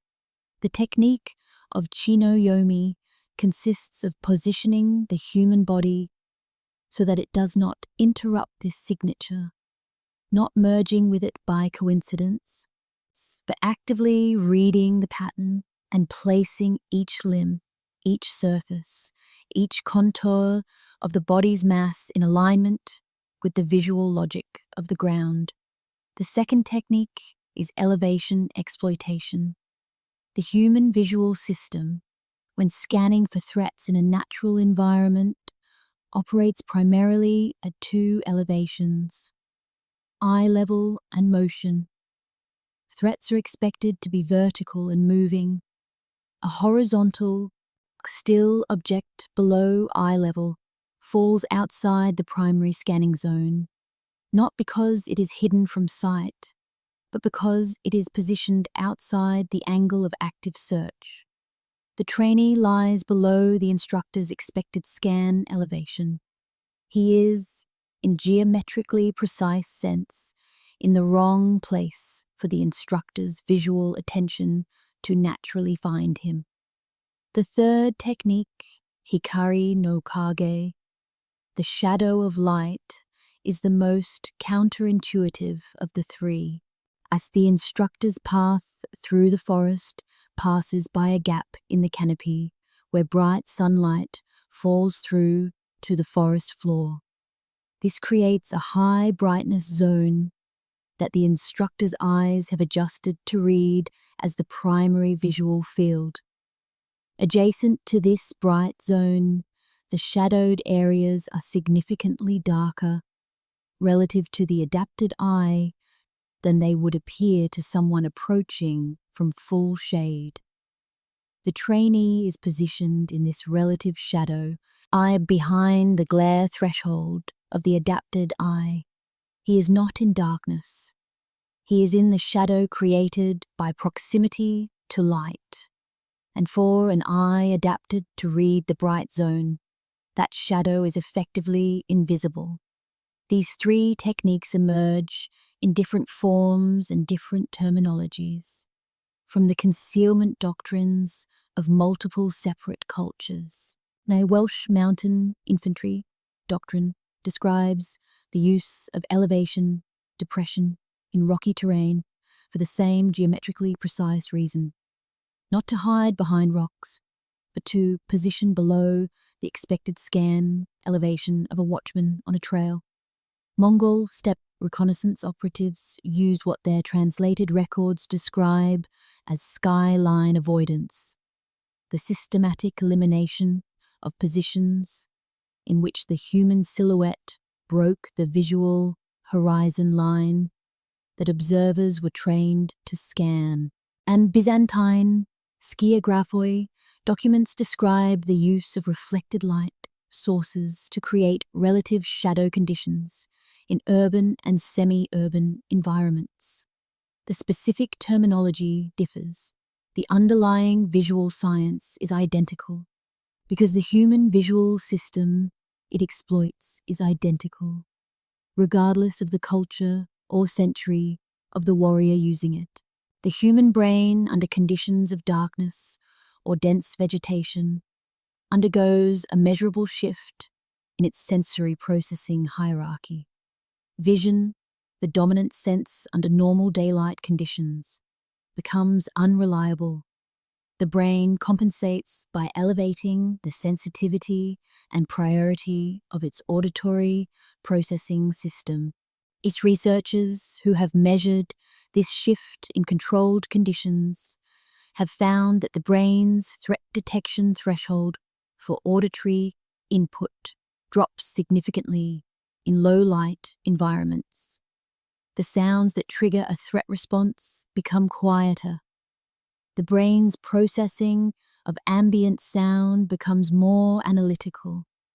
The ability to isolate a specific sound source within a complex acoustic environment becomes more acute. What this means, for a warrior who has mastered visual concealment and is moving through a low-light environment, is that the work has only just begun. A human body in motion is an acoustic instrument. Every footstep produces a specific sound signature, determined by the walker's weight, gait, footwear, and the substrate underfoot. Breathing produces rhythmic sound that trained listeners learn to isolate from background noise. Equipment, metal, leather, wood, a fabric produces its own characteristic sounds under movement. And beneath all of this, the body itself produces sounds. The subtle creak of joints, the movement of air through clothing, the sound of the heartbeat in conditions of sufficient quiet. The Koga and Iga shinobi schools addressed each of these sound sources with a specificity that, when read in the translated curriculum fragments, reads less like a training manual and more like an acoustic engineering specification. The section of the Bansen Shukai dealing with ninjutsu no koi, the sounds of the shinobi, meaning not speech, but all sounds produced by the warrior's movement, is the most technically detailed section of the surviving manual. It describes footfall placement techniques that distributed impact force to minimize ground compression and sound transmission, specific to different substrate types: packed earth, leaf litter, gravel, stone, grass, and mud. It describes breathing control techniques, adapted from meditation practice, but modified specifically to reduce the rhythmic regularity that makes breath sounds isolatable from ambient background. It describes equipment padding specifications in material and construction detail. But the element of the Koga sound discipline that is most sophisticated is not the suppression of sound. It is the synchronization of sound with environment. The principle the Koga texts call temporal masking, the practice of timing movement to coincide with ambient sound events in the natural environment. Wind through a cedar forest creates a specific acoustic texture. A stream creates another. Nocturnal animals create a third. Each of these sound sources provides a temporal cover, a moment of elevated, ambient sound within which human-generated movement sounds can occur without being isolable by a listening observer.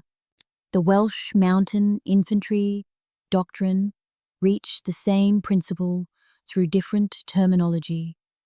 The accounts that survive describe the practice of moving in rhythm with the wind, not metaphorically, but literally timing footsteps to fall within gusts of wind that would mask their sound.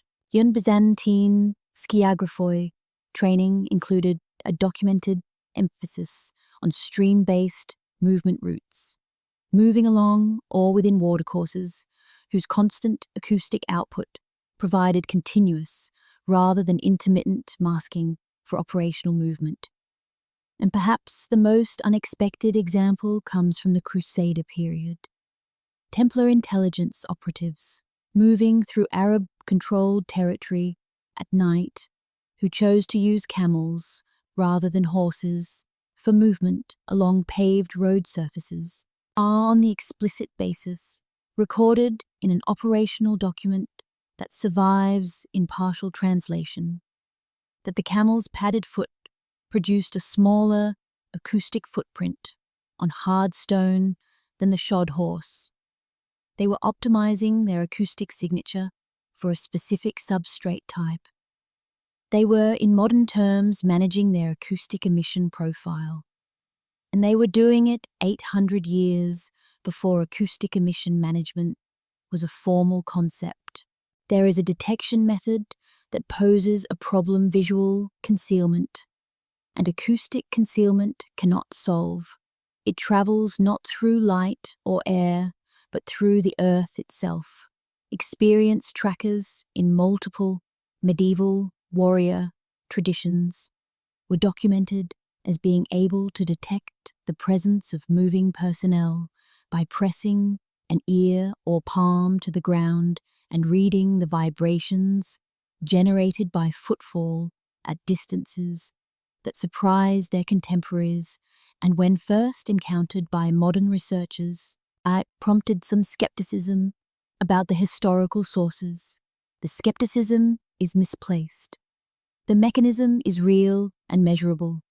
A human footfall generates a seismic impulse in the ground beneath it. The characteristics of that impulse, its frequency, its amplitude, its rate of decay, vary with the walker's mass, gait, and footwear, and with the mechanical properties of the substrate.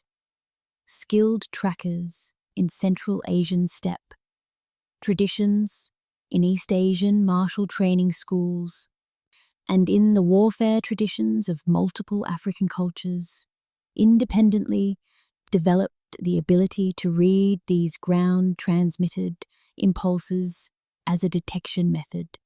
The ground told them what the eyes and ears could not. The warriors who understood this had a problem that pure visual or acoustic concealment could not address, and they solved it in ways that are, when examined carefully, astonishing in their ingenuity. So the Koga curriculum describes a specific slow movement technique used for traversing short distances in close proximity to a potential tracker that distributed the walker's body weight across the maximum possible ground contact surface. Not walking on the toes, which concentrates force, not walking flatly, which is the normal gait, a specific rolling contact from heel to toe spread over the longest possible time, using a slightly widened stance to distribute weight laterally. The result reduced the per unit area ground pressure of each footfall to below the detection threshold of the ground contact listening technique, even in the hands of experienced trackers.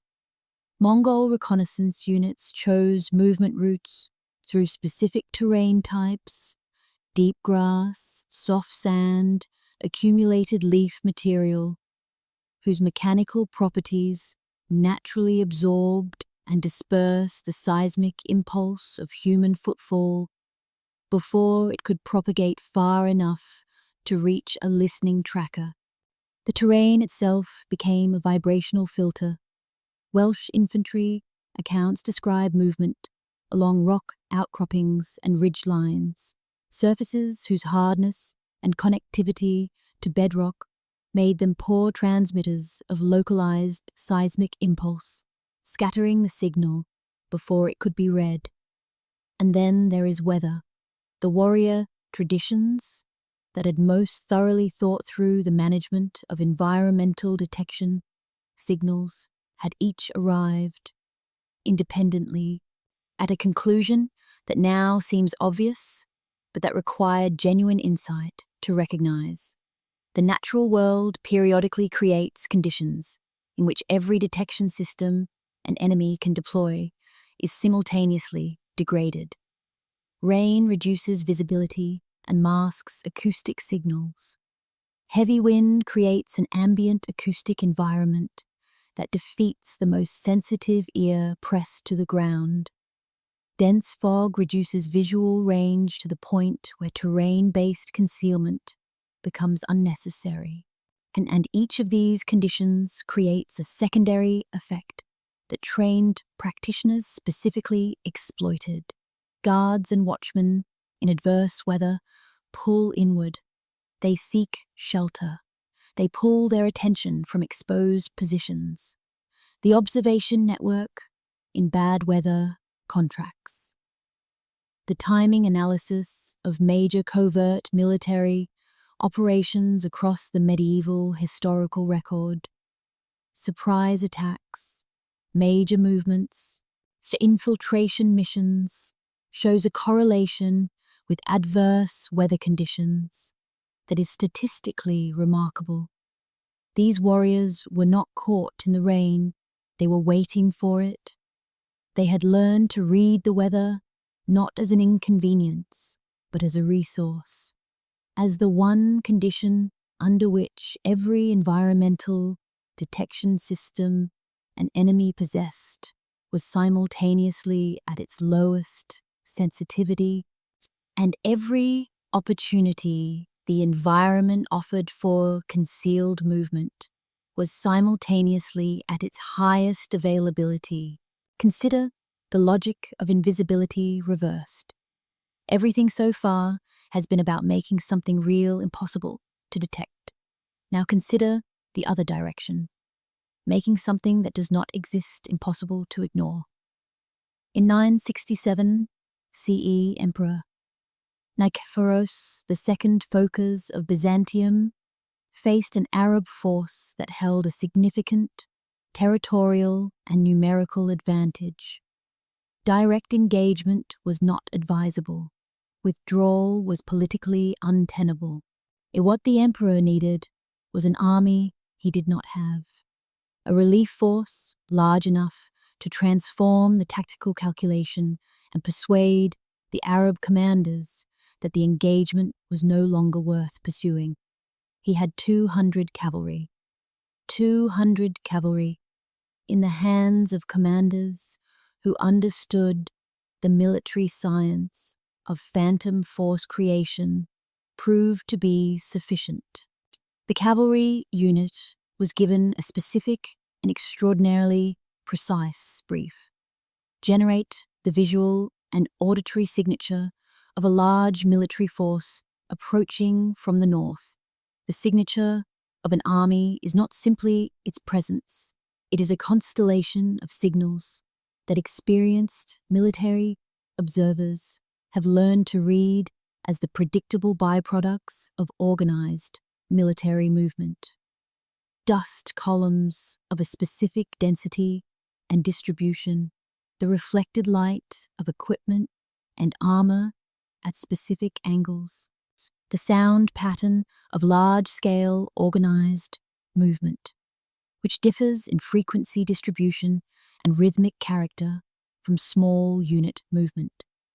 The pattern of campfire placement at night, which a large force creates in a recognizable geometric distribution that reflects defensive thinking and organizational hierarchy. Each of these signals was deliberately generated by the 200-man cavalry unit, moving back and forth across a northern horizon in a sequence designed to produce the visual impression of continuous arrivals rather than the back and forth of a small force. Mirrors and polished shields generated the light signature of armor at scale. Fires were placed in a pattern consistent with the encampment geometry of a force 10 times the actual number.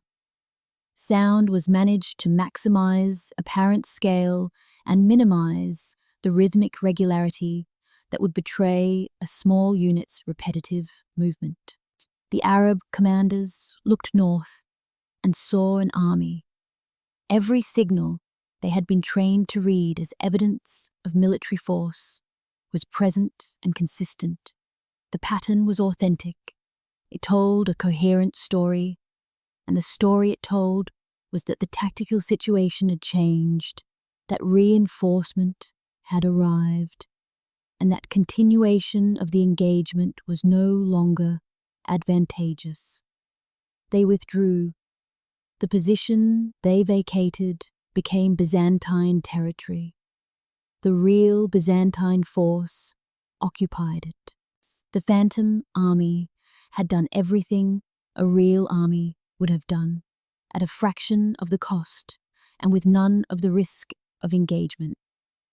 The practice of phantom force creation appears independently in the military records of the Mongol Empire, where generating the impression of multiple advancing columns from a single force was standard practice during the opening phases of campaigns. In the Chandragupta Maurya tradition of military philosophy in the Indian subcontinent, so the deliberate creation of illusory forces is discussed as a standard element of strategic planning.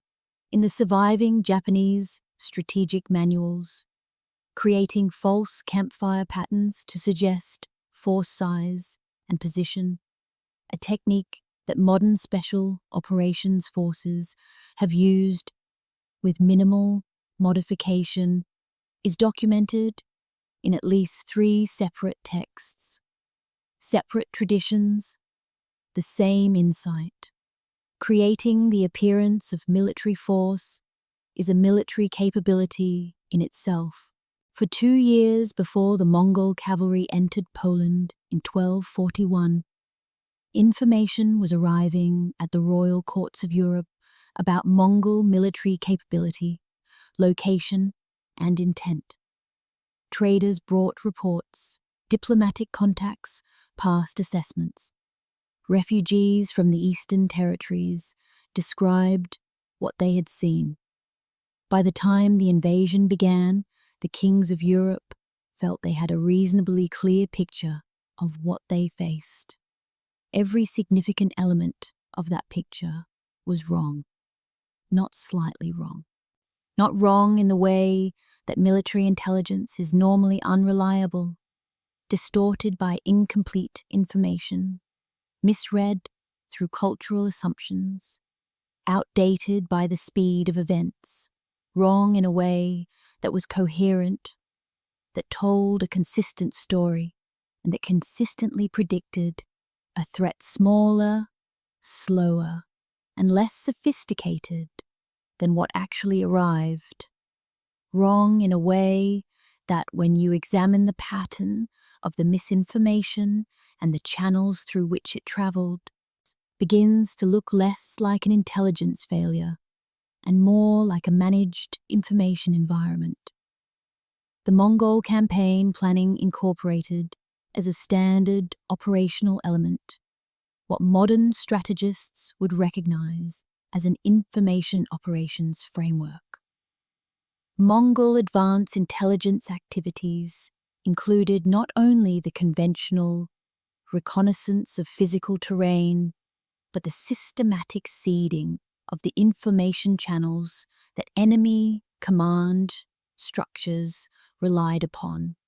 Traders who moved through Mongol-influenced territory before the campaign season carried specific information about Mongol military activity, information that was accurate in some elements and precisely, usefully wrong in others. Mongol diplomatic envoys to European courts conducted interactions that served intelligence-gathering purposes, while simultaneously managing the perceptions of their hosts. A translated Mongol administrative document discovered in a Mongolian archive in 1989 and partially published in academic literature in 2003 appears to describe something that Western military doctrine would not formally articulate until the 20th century: a coordinated program for shaping the adversary's information environment as a precondition for military operations. The document discusses the management of specific information channels, the use of multiple independent sources to establish false information as corroborated, and the timing of misinformation deployment relative to the operational timeline. This was not improvised. It was planned, resourced, and executed as a component of the campaign, with the same systematic attention that the Mongols brought to logistics, to route planning, to the management of their own operational security. The European commanders who responded to the Mongol invasion were operating inside a strategic picture that had been authored for them. They were fighting a war that had been arranged around their misunderstanding of it, and by the time they understood the actual strategic reality, the real Mongol army was already inside the space that their false picture had left unguarded. The assassin doctrine, discussed in an earlier chapter, had arrived at the same insight from a different direction, that the most powerful military invisibility is not the concealment of forces, but the construction of a false strategic reality inside the mind of the adversary. The Mongols achieved this at the scale of continental warfare. The assassins achieved it at the level of individual command psychology. The technique, stripped of its context and its scale, is the same. The adversary is not defeated by superior force, but by superior authorship of the reality in which he operates. The city looked fully defended. Any observer approaching its walls during the 11 days of its apparent garrison would have seen precisely what they expected to see in a defended position. Fires burning at regular intervals through the night, sentinels moving along the walls on predictable patrol schedules, signals exchanged between positions at the timings that military protocol required, banners maintained at their positions in the wind. And a besieging commander who sent scouts to assess the city's condition would receive a consistent report. The city was held, the garrison was present, engagement would cost what any engagement with a defended position costs. The garrison had been gone for 9 of those 11 days. What remained was a small team whose sole function was to maintain the behavioral signature of a full military force. This is the concept the narration calls the behavioral signature, the specific constellation of observable patterns that characterize an active, present, operational military force. Not the visual presence of soldiers, simply the patterns that soldiers generate through the routines of military occupation, the timing of fire maintenance, the rhythm of sentinel movement, the scheduling of signals, the sounds of equipment and preparation. These patterns are what military observers read, are more than visual presence when assessing whether a position is held. And these patterns can be maintained at significant fidelity by a small team who understand what the patterns are and have been trained to produce them. The Welsh example is the earliest of the 3 cases the historical record gives us in sufficient detail to examine.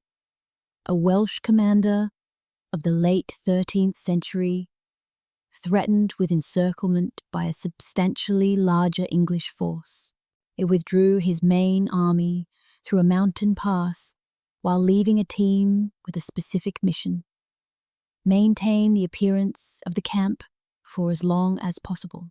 The team maintained fires, moved sentinels along the camp perimeter in the patterns that a full force would create, generated equipment, sounds at the times, and locations that a camp would naturally produce them. The English forces observing the position continued to plan their encirclement of an army that was already 30 miles away. In the Song dynasty case, the besieged city's defenders understood that they could not hold against the force outside the walls, but they needed time for the main garrison to withdraw to a fallback position and establish defenses there. The behavioral signature team they left behind gave them 11 days. 11 days during which the attacking commander continued to plan his assault against a position that was, behind its maintained appearance, almost entirely empty. The Templar operation during the Third Crusade is the most tactically sophisticated of the 3. The unit maintaining the decoy camp at a secondary position was not simply buying time for a withdrawal. They were actively managing the intelligence picture of opposing Arab reconnaissance forces, creating a behavioral signature at a position where the Crusader main force appeared to be, in order to draw Arab attention to that position, while the actual main force moved to an entirely different engagement opportunity. The decoy camp was not a passive illusion. It was an active deception instrument, maintained with enough fidelity to absorb Arab reconnaissance attention for 6 days and deliver the Crusader main force to an engagement the Arab command had not anticipated. And these 3 cases share a single foundational insight. An enemy's intelligence picture is built not from the visual presence of forces, but from the behavioral patterns that forces generate. Replicate the patterns, and the intelligence picture is indistinguishable from the reality it represents. The phantom army does not need soldiers. It needs the behaviors of soldiers, maintained with sufficient precision and over sufficient duration to hold an enemy's attention where it has been directed. The practice of kuji-in, the 9 cuts, the 9 hand seals, is one of the most recognizable images associated with the Japanese shinobi tradition. In popular culture, it is presented as a form of magic, a ritual that grants supernatural powers to the warrior who performs it correctly. Historians who have examined it with academic seriousness have tended to classify it as ceremonial, a ritual practice that belonged to the spiritual dimension of shinobi culture rather than its military practice. Both characterizations are wrong, and the reason they are wrong is one of the most fascinating findings in the entire landscape of medieval military history. Kuji-in was a training technology, not a metaphor for a training technology, not a ritual that happened to coincide with training outcomes. A structured, systematic, empirically refined method for inducing specific neurological states that directly enhanced the practitioner's capacity for concealment. The spiritual framing was real. The shinobi who practiced it experienced it as sacred, but the outcomes it produced were not supernatural. They were physiological and behavioral, measurable by the same standards that modern neuroscience applies to any trained human capability. The deep breathing patterns central to kuji-in practice reduced metabolic rate and quieted involuntary sound production. The small sounds of breath and heartbeat, and the bodily sounds generated by heightened alertness that the Koga curriculum had identified as detectable signals. The sustained attentional focus of the meditative state suppressed the micro-movements and behavioral tells that trained observers read as pre-discovery indicators. The small shifts in body posture and eye movement that betray alertness and intent. The capacity for sustained, precise, undistracted attention that years of meditation practice developed directly enhanced the warrior's ability to exploit the attentional vulnerabilities in an observer, change blindness, predictive filtering, attention allocation failures, because exploiting those vulnerabilities requires a level of self-regulated, sustained attention that ordinary consciousness cannot maintain for the required duration. The practice was a training program. What it produced in the body and the nervous system of a trained practitioner was not a supernatural capability. It was a natural capability developed to an extraordinary degree through a method that happened to be framed in spiritual terms. The spiritual framing was not decoration. It was the motivation structure, the cultural and psychological framework that persuaded practitioners to undertake and sustain a training regimen of extraordinary demand and duration. But the product of the training was not spiritual. It was a human being whose body was quieter, whose mind was stiller, and whose attention was more precisely controlled than any person who had not undergone the same training. To look at Kuji-in and see superstition is to mistake the container for the content. The container was sacred, the content was science, specifically applied human behavioral science, developed through centuries of empirical refinement by practitioners whose lives depended on whether it worked. A Roman military officer named Paulinus Suetonius, commanding a campaign against the Druids of Anglesey in 60 CE, recorded his troops' experience of facing Druidic warrior initiates in terms that his contemporaries found credible, and that modern scholars have largely passed over as rhetorical excess. He described warriors who moved through the island's dense vegetation in a way that the experienced soldiers of his legions found deeply disorienting, not because the movement was supernaturally fast, but because it was supernaturally quiet. Warriors who seemed to materialize and dissolve rather than approach and retreat. Warriors whose arrival was detected not as movement, but as sudden, sourceless presence. Tacitus, recording the same campaign from secondary sources, he adds a detail that Suetonius omits, that the Druidic warrior initiates underwent a specific training in what Roman informants called the vanishing arts, techniques for movement through forested and wetland terrain in complete concealment, that Roman military observers, who had no frame of reference for a doctrine this developed in a Celtic context, described with a phrase that translates approximately as against nature. Modern Celtic archaeological research, being combined with analysis of plant-based preparations identified from ritual sites on Anglesey, has added a dimension to this picture that the Roman accounts could not have known to include.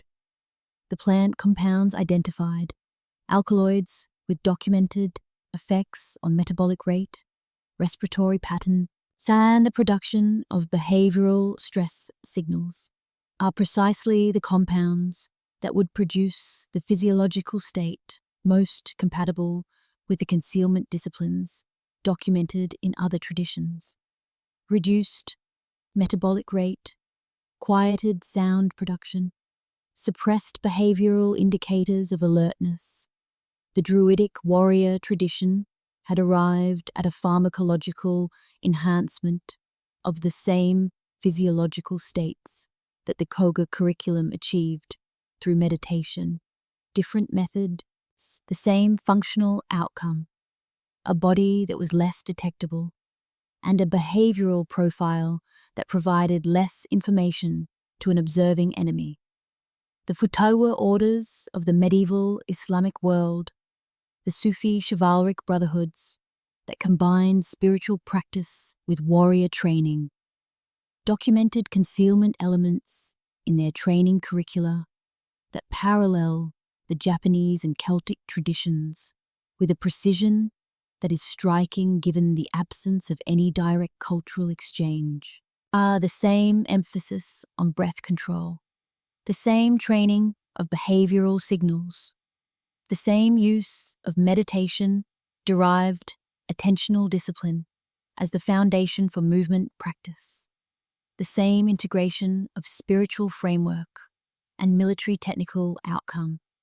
In the high plateaus of Tibet, warrior monks whose training combined Buddhist contemplative practice with military technique produced accounts from Chinese and Mongol observers that are, in retrospect, explicable in exactly the same terms, and Chinese records of encounters with Tibetan warriors describe the same disorienting experience that Paulinus Suetonius recorded on Anglesey: apparent materialization and dissolution, presence without approach, the sense of facing something that did not obey the normal physical grammar of military engagement across every inhabited continent, in every era of the medieval world, in warrior cultures that had no contact with one another,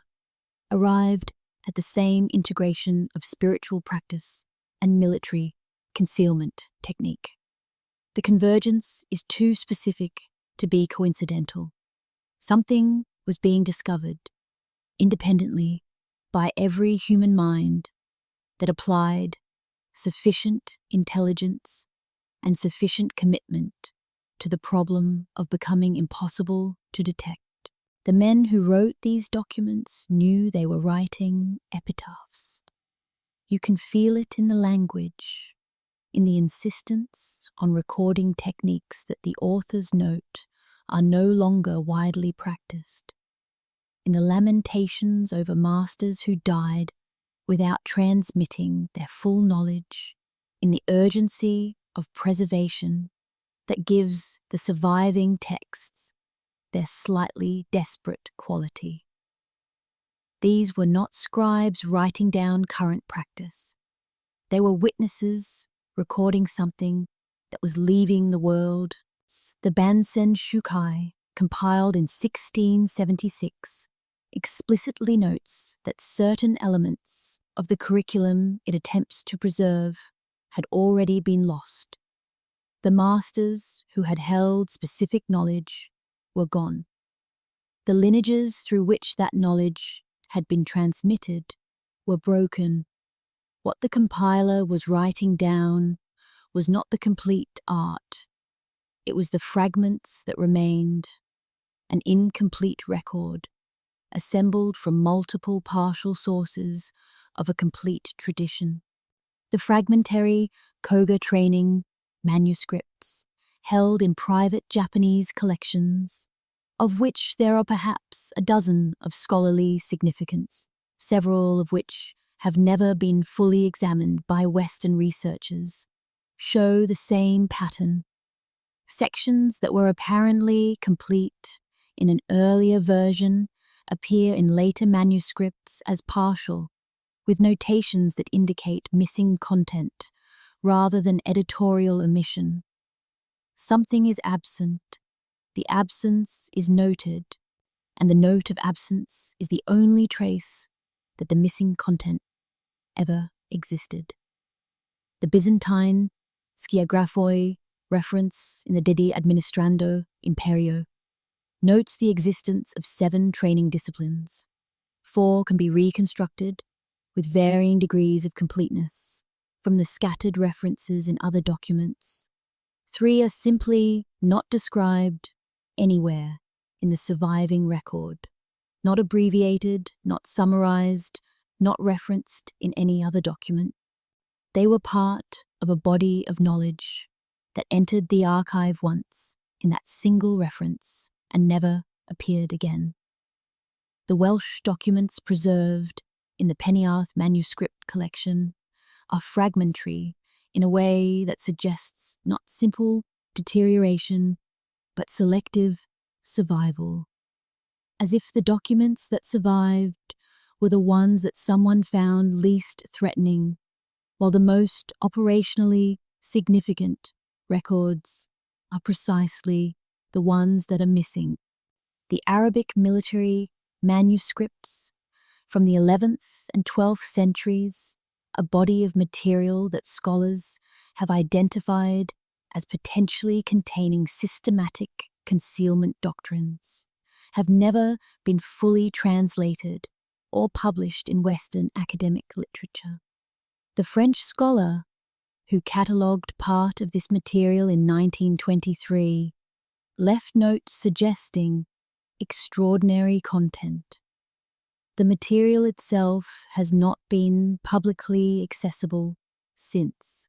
In almost every case, the surviving documents share a quality that is identifiable in the tone of their writing, the quality of people who believe they are the last, who are writing because they have seen the lineage broken ahead of them and understand that what they are recording is the final impression of a hand that has already been lifted from the clay. They are writing epitaphs, and between the words of those epitaphs, if you read carefully, you can begin to see the shape of what is missing. Not the content that is gone, but the shape, the outline of the absence. And that outline is large enough and specific enough that it raises a question the next chapter is going to answer. This was not simply lost. This was taken. In 1581, Oda Nobunaga marched into Iga province with an army of approximately 46,000 soldiers. The shinobi clans of Iga had perhaps 4,000 warriors. The disparity was absolute. Victory for Nobunaga was never in question. What is worth questioning is why a man of Nobunaga's military sophistication, the commander who had effectively unified central Japan and broken the power of the Buddhist military establishments, felt it necessary to commit 12 times the force that a purely military calculation would suggest was adequate. The answer is in the documents, specifically in the surviving accounts of Nobunaga's stated motivation for the campaign. He did not describe the Iga clans primarily as a military threat. He described them as an administrative impossibility. Warriors who owed loyalty to no lord, who could move through territory he controlled without his knowledge, who could operate within his military structure without belonging to it, who served employers he could not identify and pursued objectives he could not monitor. A warrior who could disappear was a warrior who could not be governed, and governing the military power of Japan was precisely what Nobunaga had spent his career doing. In the destruction of the Iga clans in the Tensho-Iga War was not primarily a military campaign. It was a political one. Nobunaga was not eliminating a threat to his battlefield supremacy. The shinobi had never posed that kind of threat. He was eliminating a category of warrior that his system of centralized military control could not accommodate. And he was eliminating, along with the warriors, the institutional structures through which their knowledge was transmitted, the strongholds and the training lineages, the document collections. Contemporary accounts record the deliberate burning of documents alongside buildings. The destruction was thorough in a way that suggests something beyond military necessity. The same political logic, in different cultural dress, operated in England under the Tudor consolidation, and Henry VII and Henry VIII systematically dismantled the institutional structures of Welsh military organisation. Not because Welsh military power threatened Tudor authority in a conventional military sense, but because the existence of independent military traditions with autonomous doctrines and autonomous loyalties was structurally incompatible with the project of centralized state power.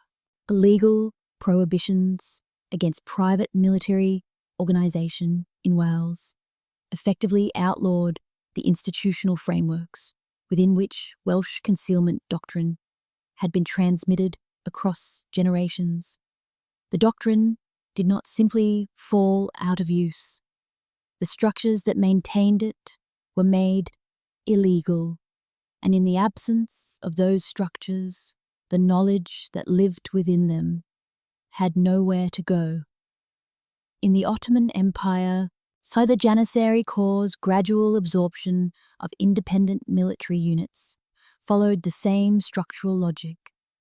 The Janissary system was, among other things, a mechanism for bringing autonomous warrior capability under centralized state control.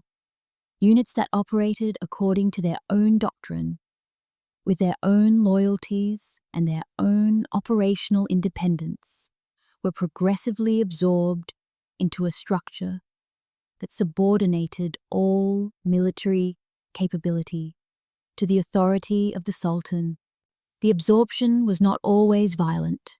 It was sometimes bureaucratic, sometimes economic, sometimes achieved through the simple withdrawal of the patronage that independent units required to operate. The result was the same. Autonomous military traditions, including covert and concealment doctrine traditions, ceased to exist as independent entities. The invisible warrior across 3 cultures and 3 centuries met the same political fate. He was not forgotten. He was made to disappear, this time deliberately, by the centralizing power of emerging nation-states that understood with considerable clarity that a warrior no government could see was a warrior no government could control. The Fourth Lateran Council of 1215 condemned, among other things, the conduct of certain forms of warfare that it classified as intrinsically unchristian.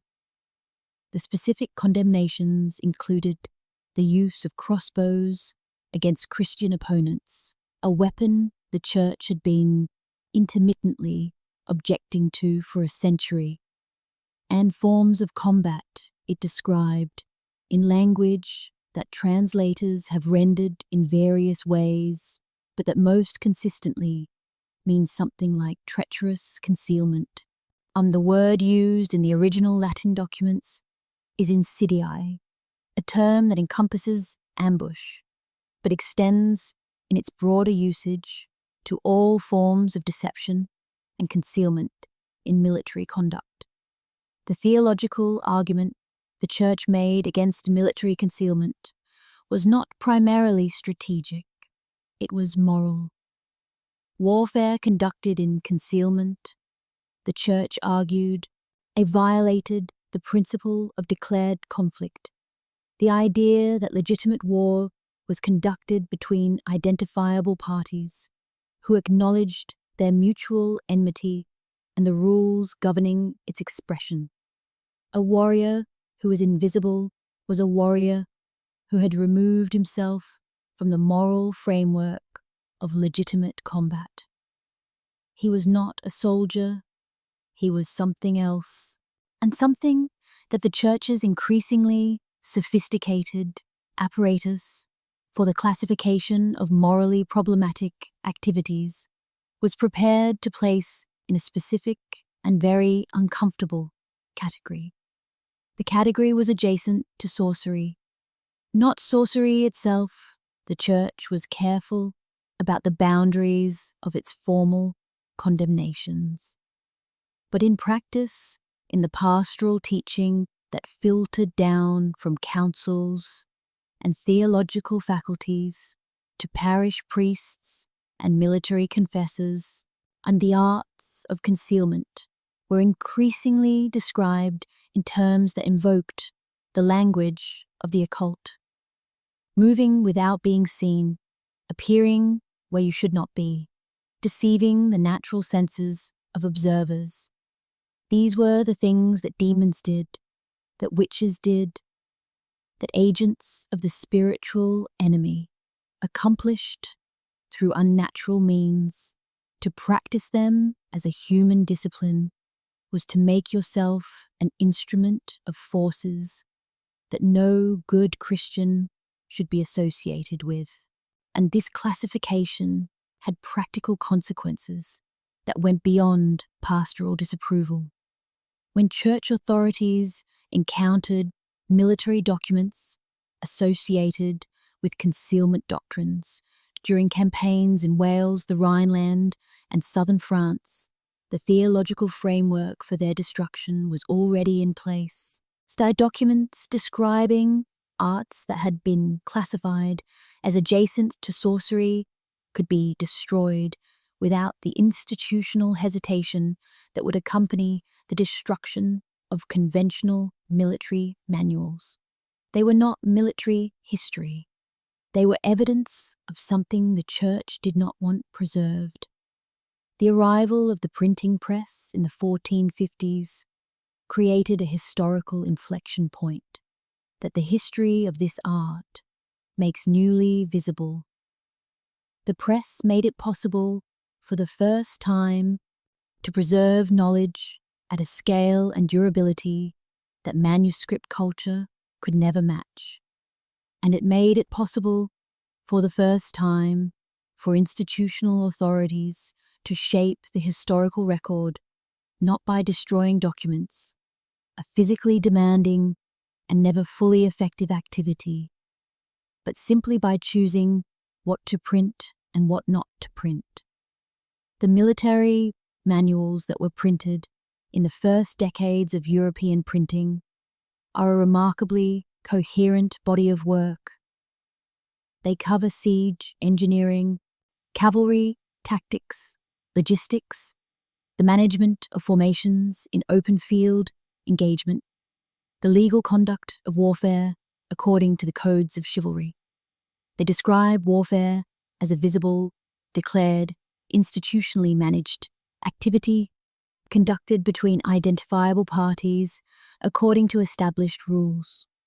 The manuals describing the arts examined in this documentary were, with exceptions so rare that they barely qualify as patterns, not printed. They survived, when they survived at all, in the form of single manuscripts in private collections, whose owners either did not know what they had or did not think it appropriate to make more widely available. Manuscripts not printed in the era when printing became the mechanism of knowledge. Transmission had a survival rate that approaches zero. Most of them are gone. The most elegant solution to a dangerous truth is not to deny it. Denial creates martyrs. Denial invites investigation. Denial suggests that something is being hidden, which is itself a kind of advertisement for what the denial conceals. The most elegant solution is to transform the truth into something that cannot be used, something that preserves the emotional resonance of the original while stripping it of all practical application. Make it magical, make it impossible, make it the exclusive province of supernatural beings or divine intervention, or the special gifts of individuals so extraordinary that their example offers nothing to anyone who might want to learn from it. And once you have done that, once the dangerous truth has been transformed into a legend that can be admired and retold and treasured, it has vanished more completely than any warrior ever managed on any battlefield. The Japanese theatrical tradition played the central role in what happened to the shinobi. The kabuki tradition, which developed in the late 16th and early 17th centuries, precisely the period in which the actual shinobi warrior tradition was being systematically dismantled, incorporated shinobi figures into its repertoire in a specific and consequential way. Kabuki shinobi could fly, they could walk through walls, They could render themselves invisible through hand seals that channeled supernatural power. They dressed in black from head to foot, a theatrical convention with no basis in actual shinobi practice, which involved the most sophisticated and context-specific approach to clothing and appearance of any military tradition, precisely calibrated to the specific environment in which the warrior was operating. The black-clad kabuki shinobi, who has become the global icon of the tradition, was a theatrical creation, designed for visibility from a stage, bearing no relationship to an actual practitioner. But this creation, transmitted through centuries of theatrical tradition and eventually amplified by cinema and entertainment culture, did something enormously useful. It made the real thing impossible to see. Hidden behind the legend of the flying shadow warrior, the actual techniques of the actual practitioners became invisible in a different and more permanent way. They became unrecognizable. They became stories. The Welsh bardic tradition performed the same service for the military techniques of the Welsh mountain warriors. The stories that survive in medieval Welsh literature include figures who could make themselves invisible through the intervention of magical beings, who could move through forests without disturbing a single leaf through divine protection, who could appear and disappear at will because the land itself loved them and concealed them. These stories are beautiful. They are culturally significant, and they successfully transformed a teachable, learnable, empirically refined military doctrine into a property of the supernatural world that no mortal practitioner could aspire to replicate. The Byzantine court's contribution to this process was the most deliberate of the three. Court-sponsored literary and theatrical works of the 11th and 12th centuries, a period during which the skyagraphoi were apparently still operational, presented these operatives not as trained soldiers, but as divine agents, as shadows sent by God to accomplish the will of the emperor through means that were beyond human understanding.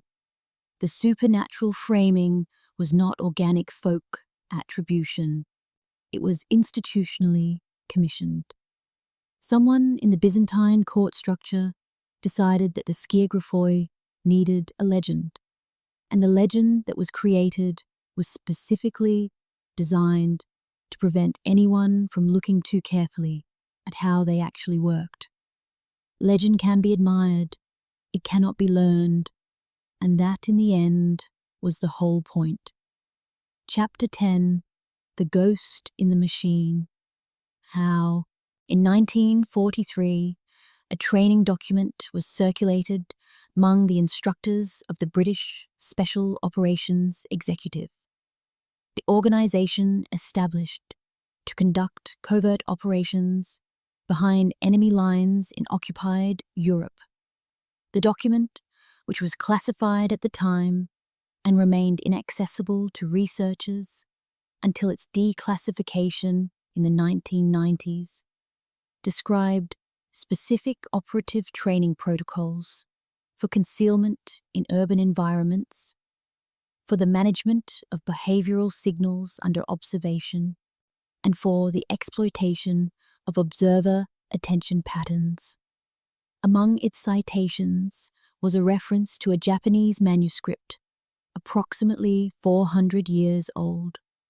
The instructors reading that citation in 1943 were professional military men developing training programs for one of the most urgent intelligence operations of the 20th century.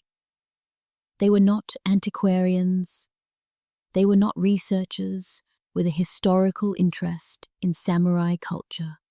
They were reaching back into the past because the past had answers to problems they were currently trying to solve, and specifically because a 400-year-old Japanese document contained a more sophisticated analysis of human observational vulnerability than anything Western military doctrine of 1943 had produced. And they may not have known, the declassified document does not record their awareness of this fact, that the manuscript they were citing represented the surviving fragment of a tradition that had been systematically dismantled by a government that considered it ungovernable, that the techniques they were reading had been used, refined to a level of extraordinary sophistication, and then deliberately suppressed over a period of several hundred years, that the practitioners who had developed the most advanced versions of these techniques had been killed, their strongholds burned, their documents destroyed in a campaign whose stated motivation was the elimination of a warrior type that no government could control. History had circled back. The invisible warrior had returned through a classified citation in a British training document, ironed to the service of the same kind of military objective that his predecessors had served in the mountain provinces of feudal Japan. The techniques had survived, the suppression had been imperfect, and the problems the techniques addressed were not historical problems. They were enduring features of the relationship between human observers and the environment they attempt to monitor. The development of modern military camouflage theory in the late 19th and early 20th centuries offers a second window into this return. The American painter and naturalist Abbott Thayer, working on theories of animal concealment at the turn of the 20th century, developed a scientific framework for how animals use color, pattern, and positioning to achieve concealment from predators. His framework, which became foundational for the development of military camouflage in the First World War, was built from careful observation of natural phenomena and articulated in the language of optical science and evolutionary biology. It was also, in its essential principles, identical to the Chi no Yomi doctrine of the Koga curriculum: pattern signature reading, elevation, exploitation, the use of adjacent high contrast elements to create relative shadow, and the specific principles that Thayer articulated as discoveries derived from the study of animal coloration had been practiced as a military discipline in the mountains of Iga province 5 centuries earlier. Two independent derivations of the same underlying optical science, separated by centuries, converging on the same conclusions, because the human visual system those conclusions describe has not changed. Every culture in human history has had a story about invisibility, not a story about stealth, not a story about being undetected, but a story about literally becoming invisible, about passing through the world without leaving a mark on the perception of those who inhabit it. The Greeks gave Hades a helmet that rendered its wearer unseen. Perseus used it. Plato described a ring of invisibility in the Republic as a thought experiment about justice. Norse mythology gave Odin the capacity for undetected passage through the world in human disguise. Celtic mythology populated the landscape with beings who could make themselves and their chosen companions invisible at will. Every culture, every era, the same dream. What does it mean that this particular dream, of all the dreams that human cultures might have collectively generated, appears in every tradition we know? And what does it tell us about the experience of being visible, of being observed, evaluated, and therefore constrained by the reactions of the world to our presence, that the release from visibility is so universally and so deeply desired? The medieval warriors who devoted their lives to the art of invisibility were not, in most cases, motivated primarily by the desire for freedom from observation. They were motivated by military necessity. But what they discovered through the process of achieving that military objective was something that has a dimension beyond tactics. They discovered what it feels like to move through a world that is actively trying to find you and simply not succeed, to be present without registering, to act without triggering reaction, to exist in a space as a participant rather than an object of observation. The Koga concept of Munen Muso, no mind, no thought, was understood by its practitioners as a spiritual state, but its military function was to produce a warrior who was fully present in the world while being fully absent from the world's reactions to his presence. He was there, aware, capable, intentional, but the world around him, observing without recognizing, reacted to him as if he were not. He had achieved a state that philosophers have described in various ways across various traditions, a state of complete agency, unconstrained by the weight of external observation. Sa, the assassin operative, who spent 11 years within a target's household, was not invisible in any physical sense. He was socially invisible, present in every interaction, trusted, integrated, genuinely there. But he had chosen when to be known for what he was, and until he made that choice, the reality of who he was existed entirely outside the perception of the world around him. He was choosing the terms of his own visibility.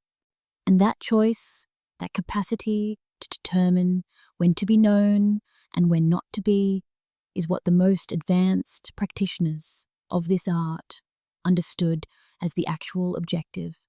The fully invisible warrior was not the one who could not be seen. He was the one who had decided when to be seen, who had achieved enough mastery of the conditions of his own detectability that the choice was genuinely his. And that degree of agency, the ability to determine the terms of your own perceptual reality for everyone else in your environment, is perhaps the most radical form of freedom that the medieval world's military imagination could conceive. And it is perhaps the most persistent thing this art produced across all its cultures and all its centuries. Not the technique, the understanding of what the technique was for. There are 3 documents that researchers and military historians know existed and have not recovered. The first is the missing 3 disciplines of the Skiagraphoi training curriculum. The De Administrando Imperio of Constantine VII identifies 7 disciplines.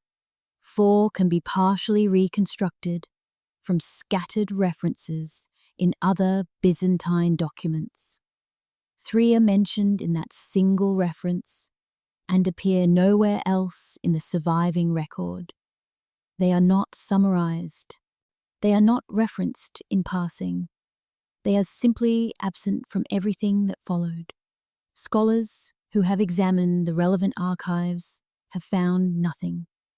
The three disciplines were part of the training of the Byzantine Empire's most sophisticated covert unit, and they are gone. The second is the complete version of the Kogatwari no Jutsu, the art of entering. This manual, references to which appear in multiple shinobi documents, including a specific citation in the Bansen Shukai, described what practitioners understood as the advanced levels of the concealment curriculum. The fragments that have survived are acknowledged by their sources to be partial. Scholars who have worked with private Japanese collections note that several additional fragment sets exist that have not been publicly examined. What is missing is the core text itself, the document that the fragments reference as their source. It may exist, it has not been found. So the third is a collection of Arabic military manuscripts from the 11th century, held in a private collection in Morocco and briefly described in the notes of a French scholar who was given access to the material in 1923. His notes describe documents containing what appears to be a systematic treatment of concealment doctrine at a level of sophistication that would make them among the most significant military history documents of the medieval Islamic world. His notes were published partially in an academic journal in 1929.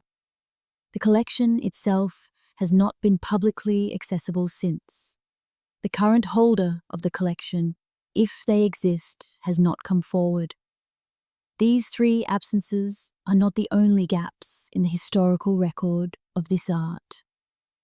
They are the three that are specific enough and documented enough in secondary references to be named with confidence. Behind them lies a much larger body of what was, what the fragments tell us. I read in aggregate across 10 chapters of history is that the art of military invisibility was practiced by dozens of traditions across centuries and continents, reaching levels of sophistication that modern researchers continue to find surprising. What the absences tell us is that we have recovered, in all likelihood, a fraction of what was there, and the story circles back, as it must, to where it began. A general on horseback, staring at empty ground, saw 10,000 soldiers who were there moments ago and are not there now. The wind through dry grass, a hawk circling over a space that is simply, inexplicably, improbably empty. He had no framework for understanding what he was looking at. We do now, or we have pieces of one, assembled from the fragments that survived the burnings and the suppressions and the deliberate mythologizations. We know what he was looking at. He was looking at the fullest expression of human intelligence ever applied to the art of war, the complete, disciplined, scientifically rigorous erasure of military force from the perception of an opposing mind. He just could not see it, and that, in the end, was precisely the point. The invisible leaves no trace by definition, which means the search is yours now,